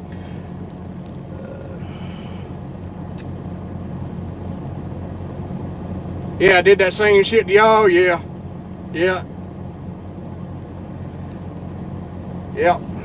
It's the women, yeah. Yeah, because, you know, I guess it is what it is. I don't know. Women need someone that's home every night nowadays, I guess, you know, but can't handle someone being gone and all like my mom and dad would, you know, did and all that. Nah. It's all good though. Ain't no thing. I got a lot of memories out here on this road, man, since I was 2 years old, so I like stopping at all the truck stops. My dad and I, you know, I used to stop at with my dad back when I was a kid and all that. You know what's bad about it though? Out of all the years going with my dad on the road, when I grew up and got my CDL and started driving, I only was able to run with him once or twice. Out of all the time I was out here, you know, me and him was out here. We was always just in different places. Our loads never did line up right. And, cause that's something as a kid I was always wanting to do. I was wanting to grow up, because I remember riding with my dad, you know, and all his buddies run together across there and talking to his buddies on the CB and all that. That's why I keep a long-legged CB in here, man. I got this striker in here right now. I got, you know, back in the day they had them CBs that step on out there. And I was always wanting to grow up, get my CDL and run all over the place with my dad, you know, talk to him on the CB and all that, man, and just feel like I was a part of it, you know what I mean? But I only got a chance. The only few times I got a chance to run with my dad was one time was from Lyman, Colorado, down to Amarillo, Texas, down 287. I got to run with him and my cousin, Blue Streak. My dad's handle was Mudcat. My cousin Thomas's handle was Blue Streak. I got a chance to run with both of them from Lyman, Colorado to Amarillo, Texas. And then I got a chance to run with my dad one time, just me and my dad, from Santa Rosa, New Mexico to Amarillo, Texas. And no, that was it. Just 2 times I got to run with my dad. That was one of my childhood dreams when I got older, to run with my dad, and I got to do it. I got to do it 2 times. And my cousin, Blue Streak, he been out here as long as my dad. But for any of y'all that don't know, they ain't been here in a while, ain't been here for a long time. I got a video on my channel back a couple years ago. I went up there and done a video where my dad got killed at in Tennessee. And yeah, he been driving about 40 years, man. And he was up there. He was driving for a pipeline company, Pilgrim Construction, and he was up there on his way to pick up a track hoe or a dozer or something, because he only moved equipment for the company, because they done gas pipelines repairs and stuff like that. So he didn't haul for outside, companies, nothing. He only hauled their stuff. But he was on his way to pick up a track hoe to go to a job site, so he was empty. Thank goodness. He was coming up this road. He didn't have a stop sign, didn't have red light, no traffic signals for him. But there was this road coming from the right of him. You couldn't see it until you got right up on it. But the road was a straightaway coming into a stop sign, and right there at that stop sign, going straight, gets on I-81 North, like you're going towards Bristol and stuff. Well, this driver coming off that road, fixing to get on I-81, didn't even see, I guess he didn't even see the stop sign. He didn't even stop at it. And when he went through that stop sign, my dad was right there. I mean, right there, and he hit him. My dad didn't even have time to mash the brakes, because they was, brush and overgrowth and all that shit kind of to the right of him. He couldn't see that other road real good, what I was talking about. But he hit that damn truck right in the side and knocked the motor and the hood off his truck. November 4th, 2019. And they rushed him to the hospital, and he died November 8th of 2019. And then my cousin, Blue Streak, which was my dad's first cousin and my second cousin, he died. He went into the hospital this past December, and he died in the hospital February 12th of this year. So the 2 people that I always talk to 2 or 3 times a day on the phone, they're gone now. I miss them, but I stay out here and keep it rolling for them. But yeah, man, you got to pay attention out here, man. I went to that spot. If y'all go check that video, I can't remember what video it is, but it's a couple years ago. I went to that spot, and you can clearly see that stop sign, and it's also spray painted in the road stop. That driver just wasn't paying attention. He was 73 years old. I'll tell you who he drove for. He drove for Right Transportation out of Mobile, Alabama. I don't give a shit. I don't give a fuck if they see this video. What they gonna do? Call me and say something about it? I wish they would, because I have something to say. I have some shit to say to them. Promise you that. But yeah, Right Transportation out of Mobile, Alabama. Fucking dude just run the stop sign, fixing to get on 81 North and run right out in front of my dad. I don't give a damn if they see it. But yeah, man, that was so I still got one uncle on my mama's side but he's retired now.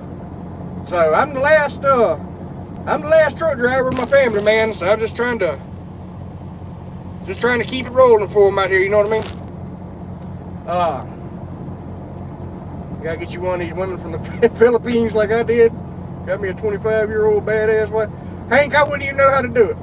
I wouldn't even know how to do it, bro. Matt, mine and your childhood was the same, and about the same time. I'm 40 now, but grew up riding with my dad, and I was doing my dad's lot, keeping up with the miles, BOLs, everything. He had me driving at 14. Yeah, Matt. Hell yeah, you know what I'm talking about. I drove my first truck when I was 6, sitting in a seat, a Freightliner Classic. Back then it was an R.E. Garrison truck, and it was on Interstate 10 in Madison, Florida. It wasn't with my dad. It wasn't with my dad now.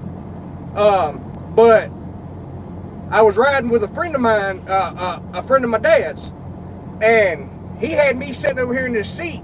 He was on the cooler in the middle of between the seats, and he said, "Get out there." My dad and my mom was in front of us in my dad's truck. He said, "Get out there, hit that left lane out there, and go around your daddy." I got out there in that left lane, and he turned the overhead light on over here in that truck, and he hollered on the CB. He said, "Hey, Mud," he said, "look out your driver window." Here my little ass come up through there in the driver's seat. My dad and my mom sitting over there looking. I get over in front of him and let my dad's buddy get back over here in the seat, and we got off at the next exit in Madison, a little truck stop down there.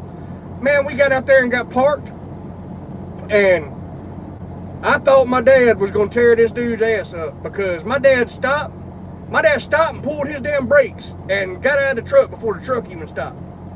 He was pissed, because there was so much traffic down there on that interstate. You know, on 10, we was heading west towards Jacksonville, or heading east towards Jacksonville. And there was so much traffic down there, and I'm 6 years old, and this dude let me drive. Now, my dad was proud of me. He was proud of me for doing it by myself, but because I'd been sitting on his leg all my life driving, you know, holding the steering wheel and driving his truck, but he was sitting there in the seat. But he told that dude, he said, "Man," he said, "I ought to beat your ass in this parking lot." He said, "Don't ever let him drive that fucking truck like that again, not with all this damn traffic down here." It scared my dad, but at the same time, he knew I could do it. But, you know, at the same time, I was 6 years old, you know. I mean, but yeah. Yeah, Matt, we damn sure. Yeah, I'm 39 years old, and I'll be 40 next year. I still got my Striker 498. Back in the U.S., I'd reach out and touch some. Yeah, man, I got this. What Striker is this? I got a 497. Striker 497, Hank, and I love it. I got it. I got it peaked and tuned up there at where I bought it at Walcott Radio Shop up there at Walcott, Iowa. Yeah, John. Yeah, 2 years ago. Remember that? Yeah, John. You remember? Yeah, I just wanted to. I always wanted to see where it happened at, and finally got a chance up there to do it. Canary. Yeah, it's pretty recent. It ain't but just a few years ago. Yeah, rest in peace. Yeah, sorry to hear about it, but yeah, man, I appreciate this. You know, it gets easier to deal with, but sometimes, man, I get to thinking about it, you know, and especially at night when I'm driving, because I remember, you know, my dad always used to drive. Well, he used to have to drive day and night back in the day when I drove with him, but he'd always have them red lights up in the cab and down there on the floor, you know. So at night, I'll get to riding, I'd hit them lights on, man. Get the truck lit up about dark and cut a trail, you know what I mean? Yeah, WP, yeah, I appreciate it, man, yeah.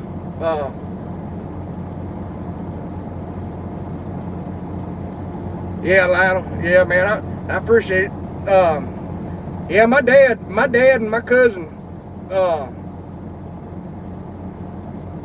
they the reason I'm out here. See, yeah, Hank, yeah, that's what mine was, 497. Yeah, that's what I got, Hank. But yeah, see, my dad, he took me with him every Christmas, every spring break, summer break, every break I had from school. He'd take me with him, and sometimes I'd miss school to go with him. He thought by doing that I'd go to college and, you know, get tired of being in a damn truck all the time, and I'd go to college and get a good paying job, you know, some shit like that. Like every dad wants his kid to do, you know. Go get a job that you do better than me. You know what I'm saying? You make more than me and all that. But shit, that didn't end up a fuel my fire, man. As soon as I turned 21, I went and got my CDL. And I was in a truck the next I think the next week.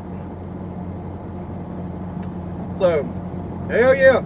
That backfired on him, but I wouldn't change it for nothing in the world, man.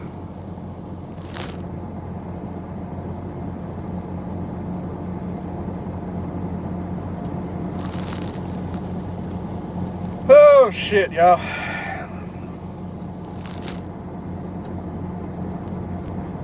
A lot of good times out here. Oh. I remember hearing people start fights on the radio back when I was a kid, just because they was bored and didn't have nothing to do.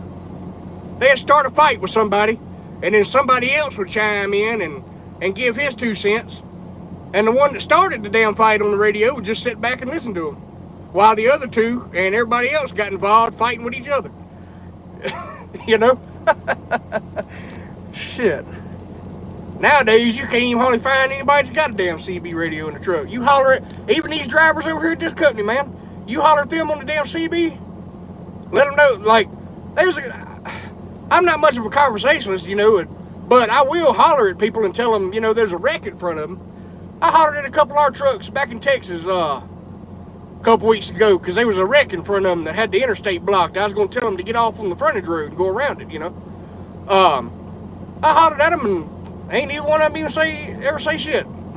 I don't know if they just didn't have a radio or what, but I done got to where I don't even fucking... I keep my radio on to hear what's going on in front of me just in case somebody says something, but I done got to where I don't even fucking try to talk to nobody, you know what I mean?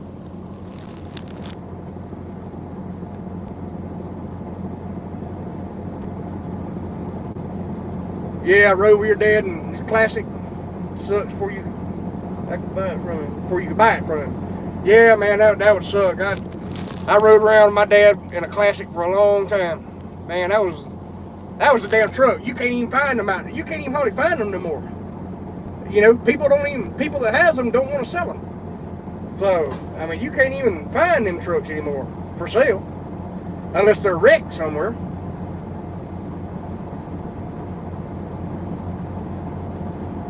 Yeah, Hank. Yeah, Hank, I bet you had some good times out here too, bro.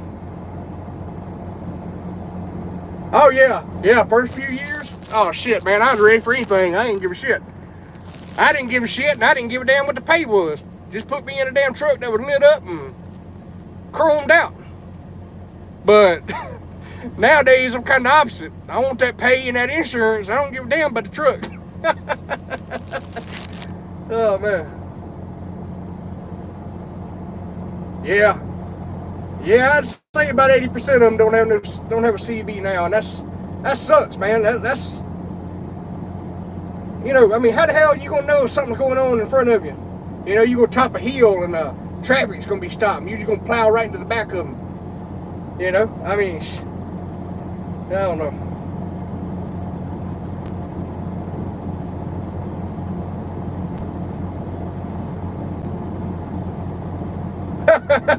Hank, yeah, he been driving about 6 years and don't think you got a CB now. Hey, not a lot of other people have them either. So, I mean, even if he had one, brother, it ain't. It probably wouldn't. It damn sure don't do no good hollering nobody. Has an older Freightliner in Daytona. Oh, Dayton. Just rotting away. Oh, man. Yeah, that sucks. That sucks.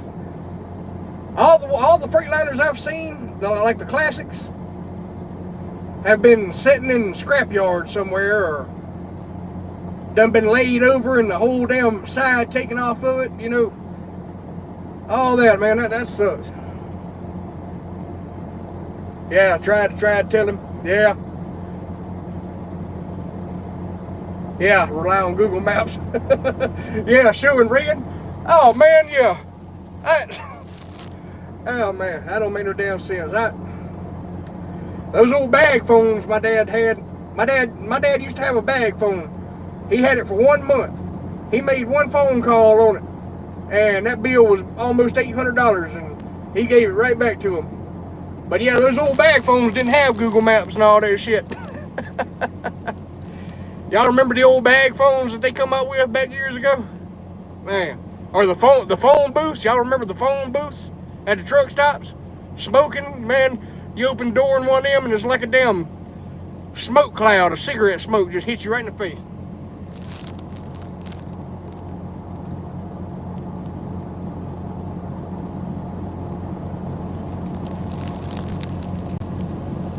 A freight shaker with a able body. I think that would miss tight.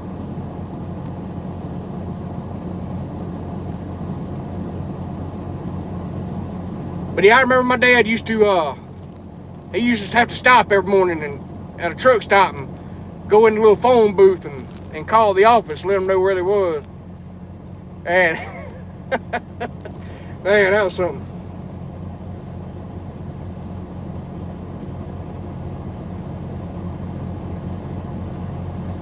Oh. Yeah, Pete Sleeper. Yeah, Atlas and a radio asking for, yeah. Yeah, I remember my dad used to keep index cards. I used to have them. I don't know where they're at now. I wish I did. But he had thousands of index cards that he has kept over the years to all these, shipper, these coolers and shit out here in California and Florida. He'd have their name, the name of them, the address, their phone number, and all that, and directions how to get there. And he kept them damn cards in his, down there in the floor by his seat.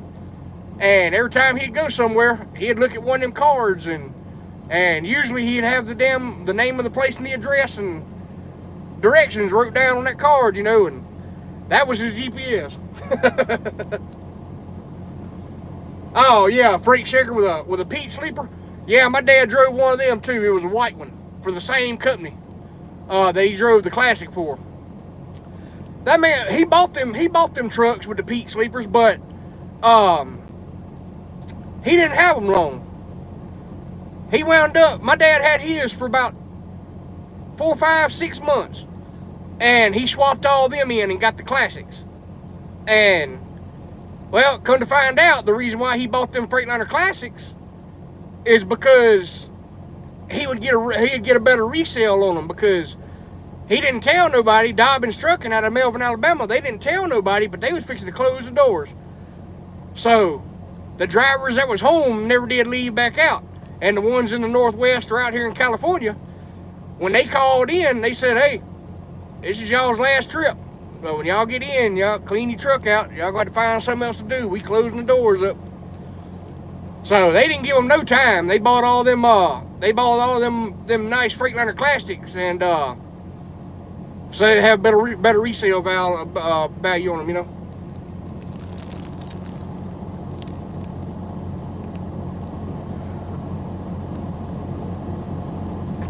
Yeah, CB.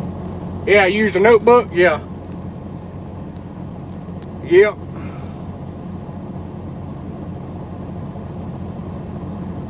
No, it wasn't 86 inch Pernary. It was I really don't know what size it was, to tell you the truth, because shit, that was when I was young and still riding with him. So I really don't know what size it was. It was nice though. It was a damn nice truck. It looked just like the Classic, but it just had just a Peterbilt sleeper on it, and it was white. The difference between that sleeper and a Peterbilt sleeper, that you can see from the outside, is a Peterbilt sleeper. It's got that bulge that goes up. Well, that Freightliner Peterbilt sleeper's it goes down. It dips down, and it was a nice ass truck. I liked it. But I tell you how long my dad had it for. I didn't get a chance to ride in it. So I didn't get a chance to ride in it before he got rid of it and got something else.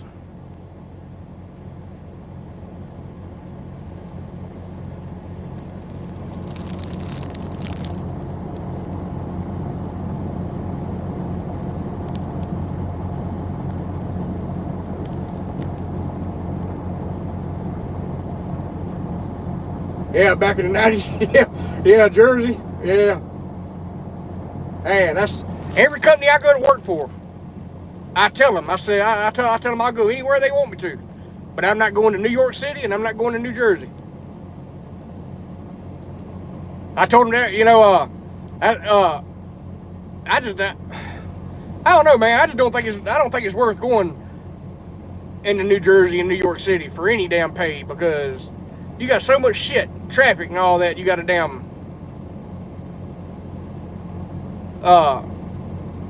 deal with and all that shit. But I like going to upstate New York and all that. That's pretty up there, and there ain't a lot of shit to deal with. There's a lot of back roads, but I ain't going to New York City or fucking New Jersey. That's for damn sure.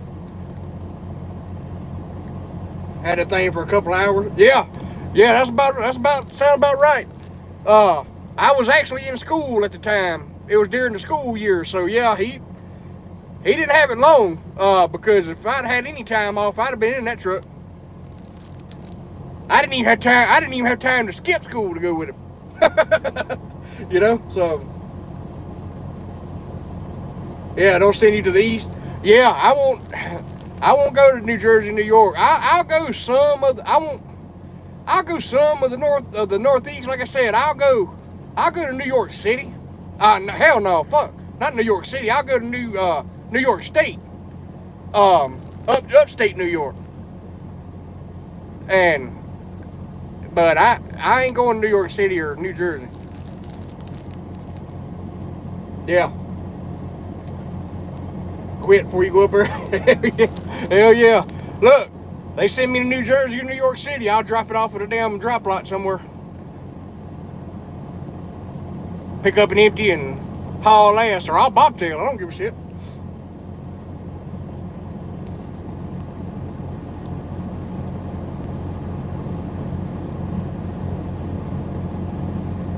Yeah. Yeah, I used to make some big money out. Yeah. Haul garbage back for the mafia. Hell yeah.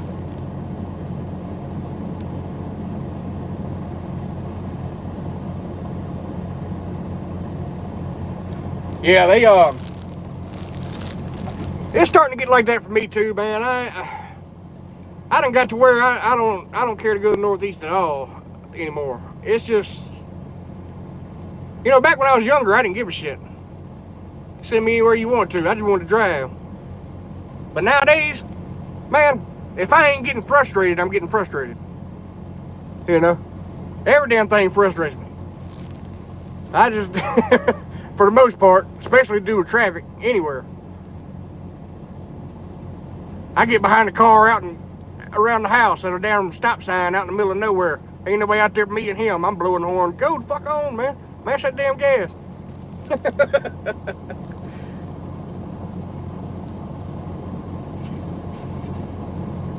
Yeah. Yeah.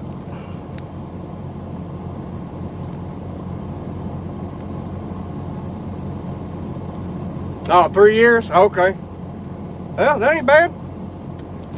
It was a time I was only driving for 3 years, man. Vegas? Oh, man, I don't need to go to Vegas myself. I'll get in trouble in Vegas. Especially if I got to load with an appointment time or something. It's best for me just not even to stop. Because there's a lot to look at around Vegas.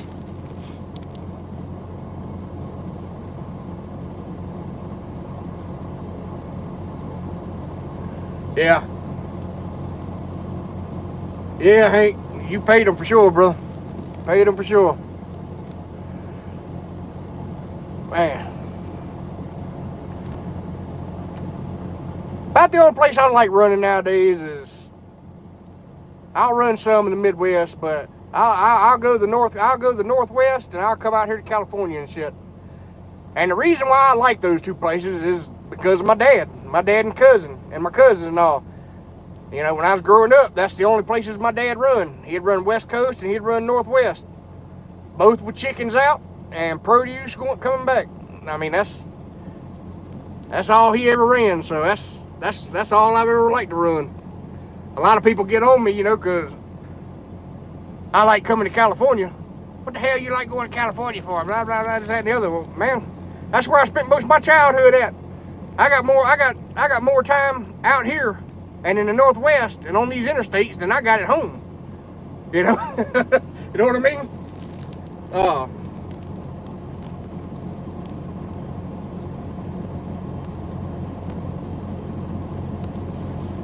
No, I'm not. I'm going to do OTR when I get there. OTR. I'm going to do OTR because I don't give a damn about regional or nothing like that. And Pernary, unfortunately, I'm going to have to leave this company here because, found out the other day they don't have medical insurance. So, and I know some people on YouTube that works for Crete, and Crete pays start out at 62 cents a mile.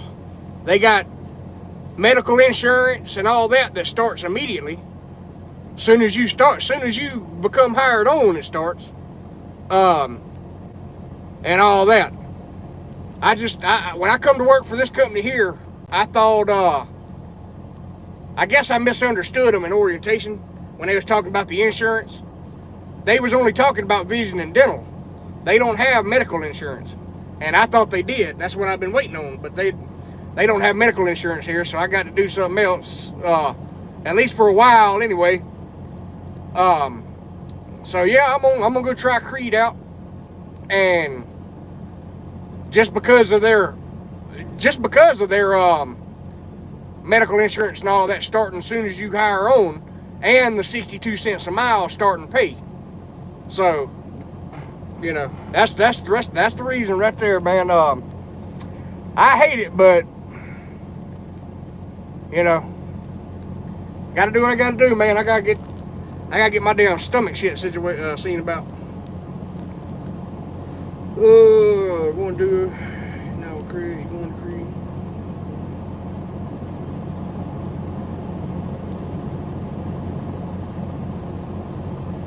Yeah, the scenery out west.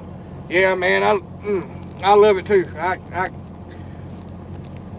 There ain't nowhere else, you know, out here coming out west and going northwest and all that. I love it. I love every bit of it. And I wish those Wyoming winds would calm their ass down, but other than that, I like Wyoming too. I just hate the fucking wind out there, you know. Oh, gotcha. Yeah, that's why. For there.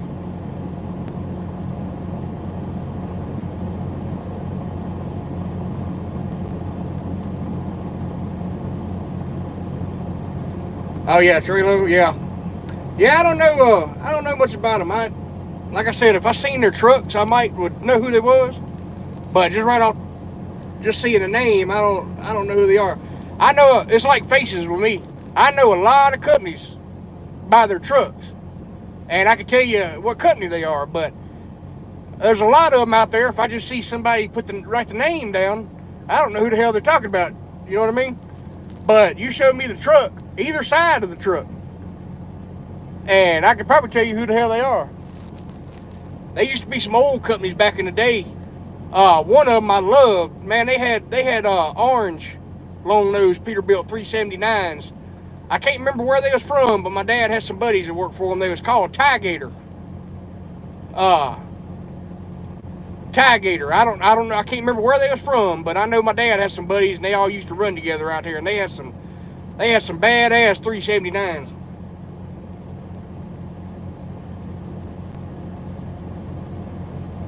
Hank, I'm out of Mississippi, around Philadelphia area.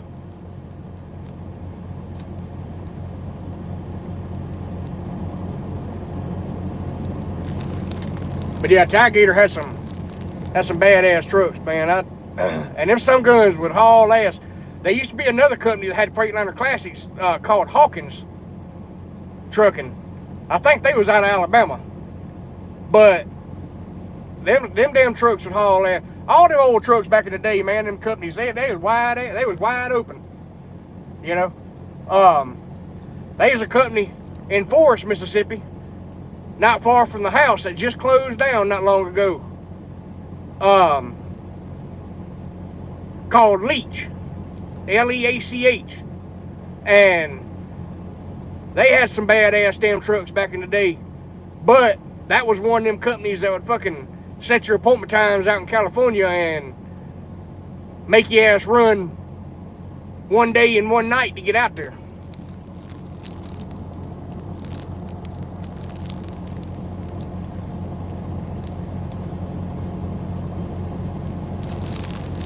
Kind of a tough spot. Yeah, Hank, it's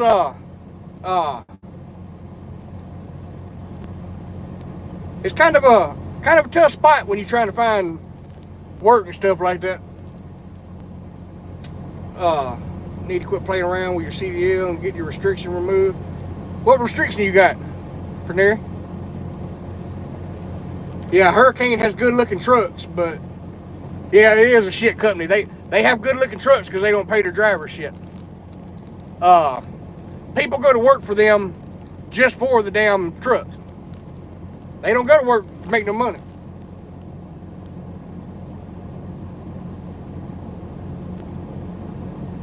The WP, the Munford lanes.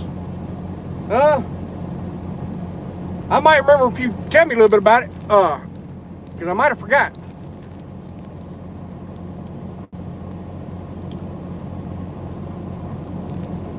But yeah, Hurricane got them damn, they got them, I seen one out in California here the other day. Got a stretched out 389 Peterbilt, it was black. Had that frame stretched to a 330-inch frame and had that stainless steel 48-foot reefer behind it. Man, I bet that dude's got all kind of ramen noodles in that truck that he eats for breakfast, lunch, and dinner. Cause there ain't no damn way they allowing him to make any money with that fucking truck. And that trailer too? Shit, man, that's probably a $100,000 trailer. That truck's probably $250,000, plus getting it stretched out like that to a 330-inch wheelbase. That's ain't no telling how much that costs.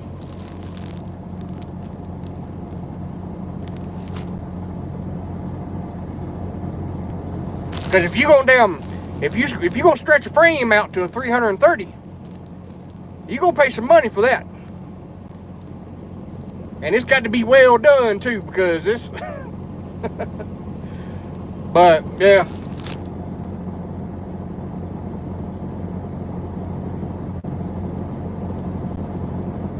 Hank,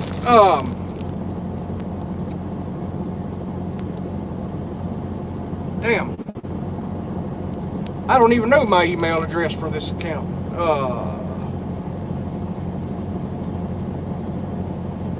Hang on, shit. Hang on a minute, Hank. Let me look.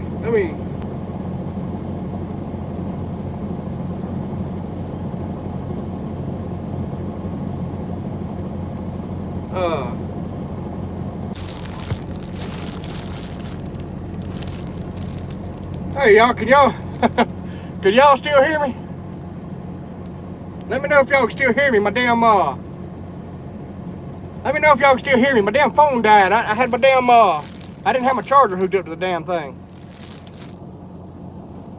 Alright, let me get back to this.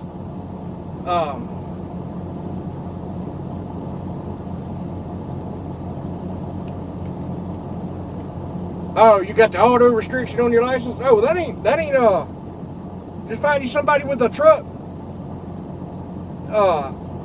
with a gear shift in it. And, well, I don't know if it'd be that damn easy or not.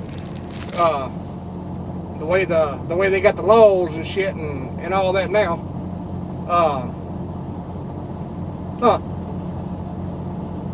I don't know. know, man. Call around to some people, see like a DMV or something like that, and see what you got to do it. Because I know people that have got that restriction taken off, but they also had their own trucks that they own too, you know, with insurance and all that.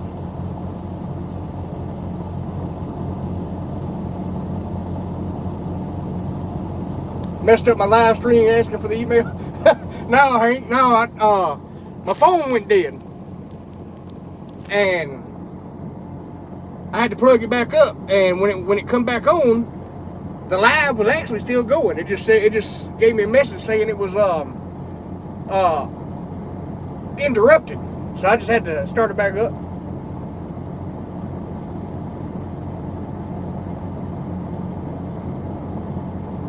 What is going on with this damn camera? I got y'all out on the mountain up here so y'all can look at the mountains and shit. But I don't know what the hell it's doing now.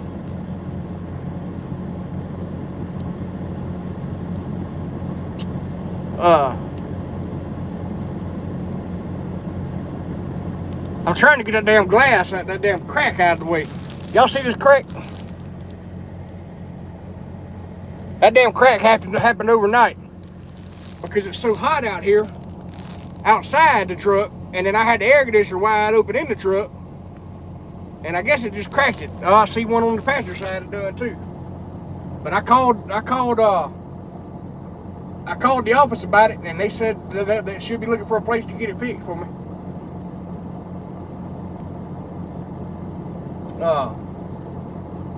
Yep.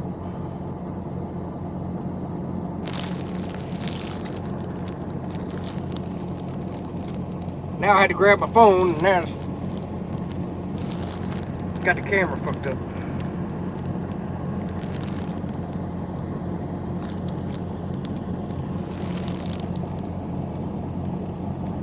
Yeah,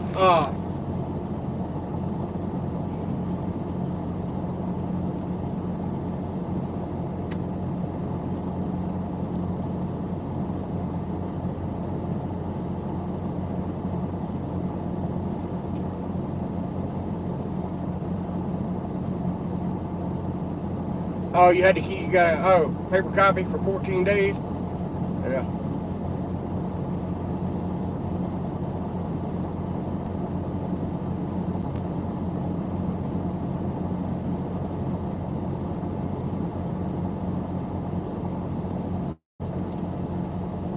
Oh, okay. All right, Jay.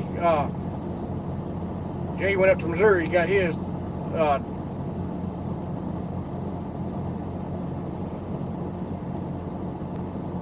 Yeah, take a test in a manual truck. Yeah, you can just take a test in a manual truck. If you can find somebody that's got a manual truck, I imagine.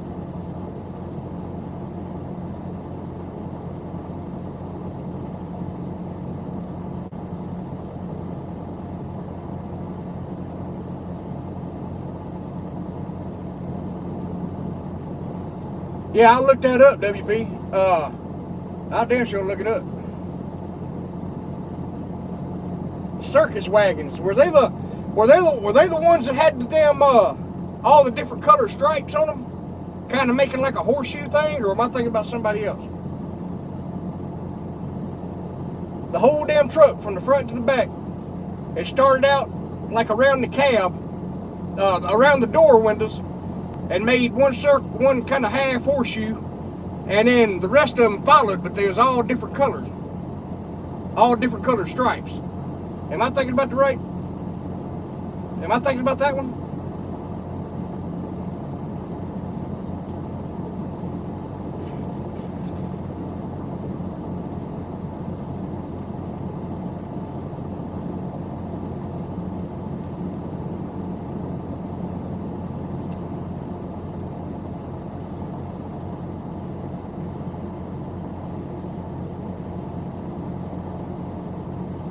Oh, okay, white, orange, and yellow. Yeah, I definitely have to look them up.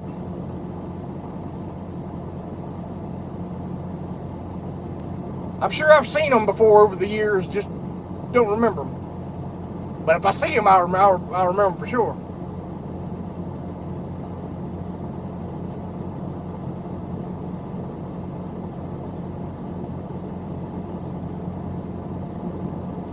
Hank, I hadn't got it yet. Let me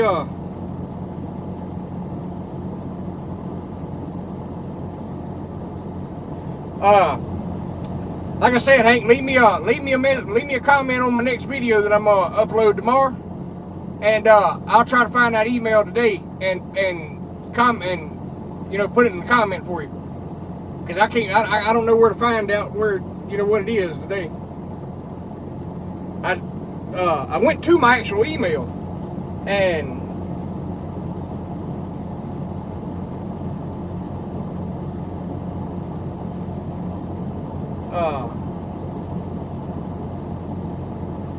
hang on, Hank, you sent it.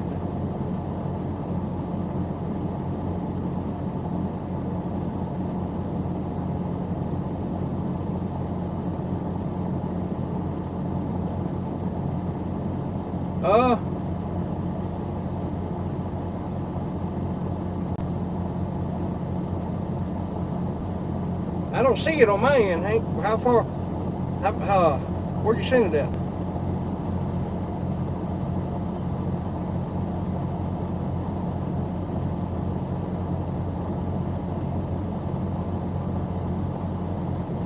Because I'm not seeing it over here.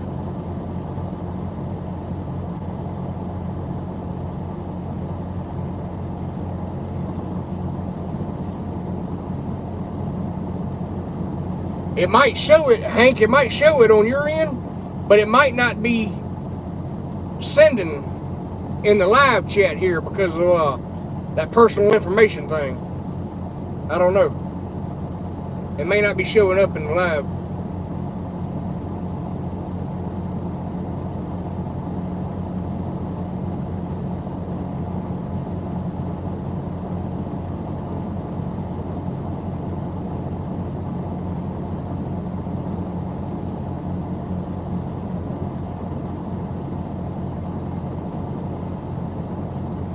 Yeah, let me look one more time, Hank, and see if I can figure it out. Let's see.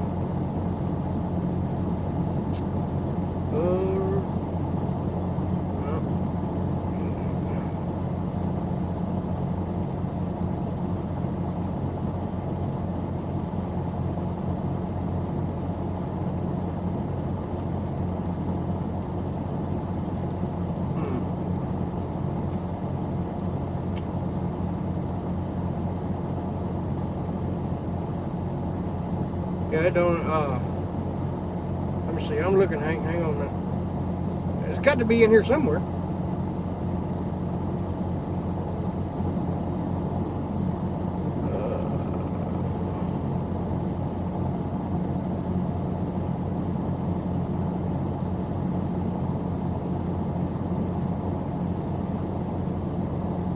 Oh, here it is, here it is, Hank. It's Backwoods, lowercase letters, 348@gmail.com. Let me write that down myself because I don't have a clue what it is. Hang on a minute.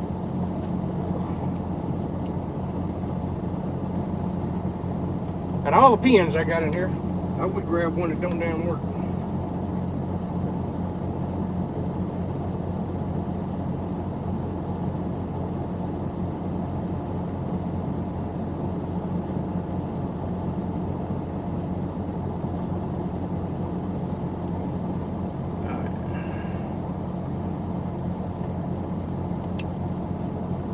All right, Hank, did you get that? Backwoods348@gmail.com.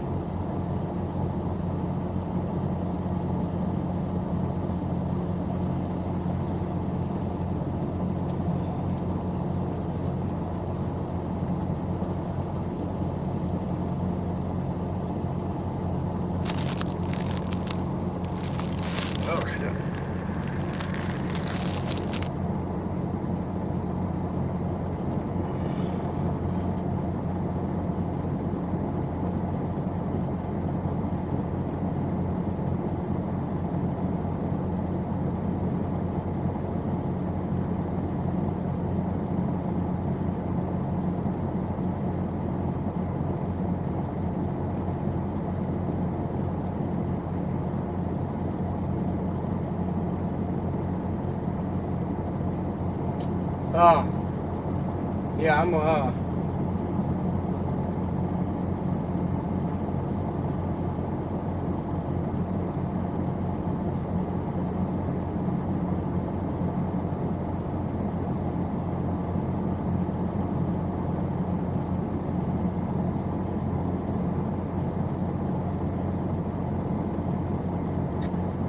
Alright, that'll work. Used to run for a company at Atlanta, Ohio called Conwest. I used to slide over in the slow lane and just go. Yeah.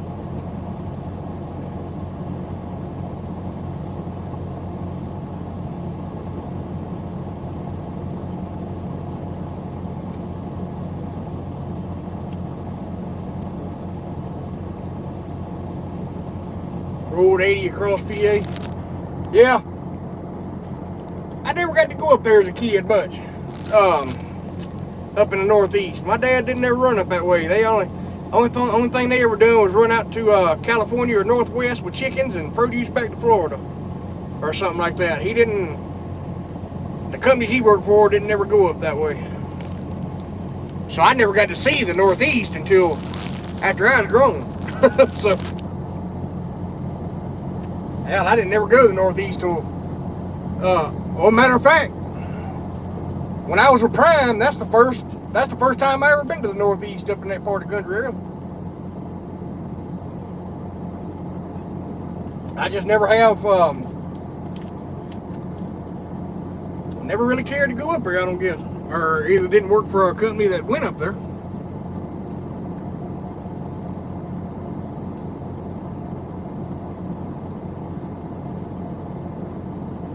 What y'all know about Western Express? Because they keep blowing my damn phone up. I got on their website just looking at their insurance and their paper mile and all that. And I guess somehow or another they knew I was on there. So they started sending me emails. And now they won't quit. I asked that little thing, you know, when you go on a website, when you go on a trucking website, some of them have them little messenger things, you know, pop up that you can ask the recruiter questions and all that. Well, I asked about the insurance and what the paper mile was, and put my phone number in there, and now I found the paper mile, which was 50 cents. And the insurance don't start, I think it said 60 or 90 days, so I wasn't gonna fool with them, and now they keep blowing me up when we come to work with them. Stay away? Alright, I'll damn sure do it. That's what the plan is anyway.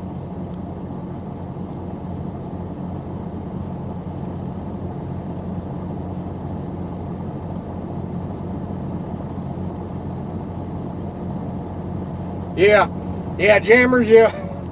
Yeah, my dad and them used to run them too. You know, you could always tell the difference between a driver's radio and the radio they had at the weigh stations. When a DOT officer at a weigh station or something hollered at you, that motherfucker would be crystal clear.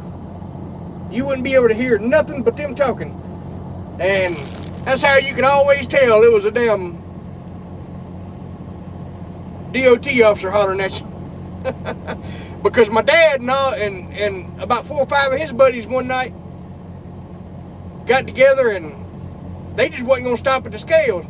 So they all just got together in a line and just blew right by them. And they hollered at them on the radio and told them if they didn't turn around to the next station and come back, there'd be 5 DOT officers waiting on them before they got to the state line. So they didn't know if they was bullshitting or not, but they turned around and went back. Oh man, I remember that night. That was something.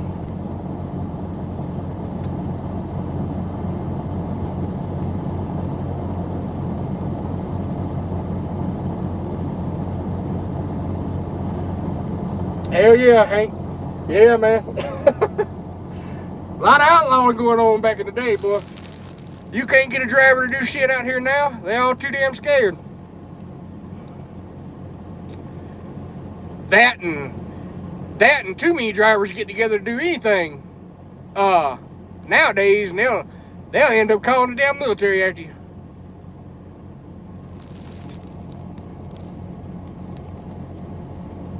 Yes, sir. It sure was, man. It sure was. I wasn't a part of it back in the day, but I do remember it, and I loved every minute of it. I wished I could have been a part of it, but if I would have, I wouldn't have had the mom and dad I had. So, I'm happy with the mom and dad I had. Very proud of them.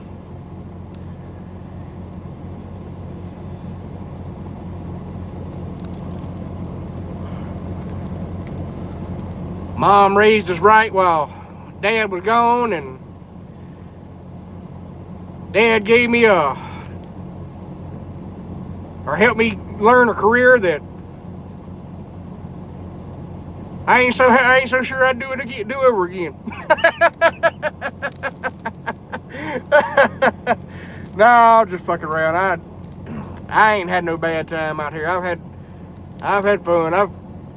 All the shit that's happened to me out here, especially by DOT and all that, was my own dumb ass fault.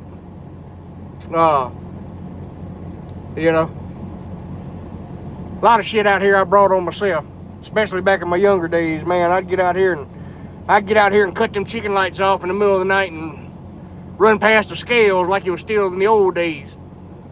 And I'd get on down the road and turn them chicken lights back on, and sometimes I got away with it, but there's a few times I didn't.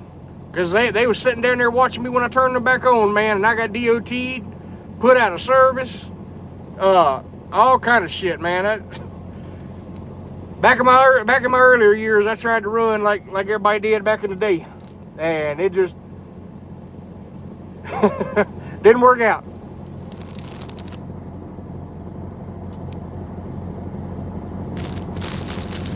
But look here, y'all. I'm supposed to get off here, man. We've been going almost 2 hours now. Time flies when you're having fun, but I'm gonna get off here and probably go in there and find something to gnaw on, and head out of here in the morning and get over and unload in the morning. And I'm gonna I'll upload this trip here in the morning after I get emptied out.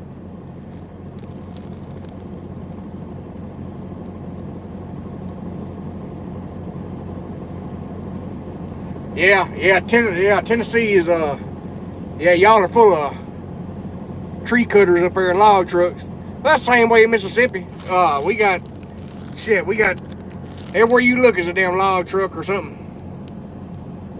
Yeah, WP, I'll check that article out for sure.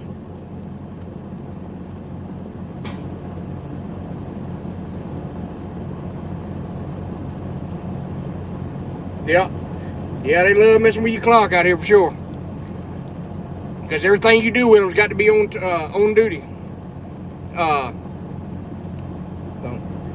But yeah, man, y'all, I appreciate y'all coming hanging out. Like I said, I just got bored and wanted to run my mouth a little bit.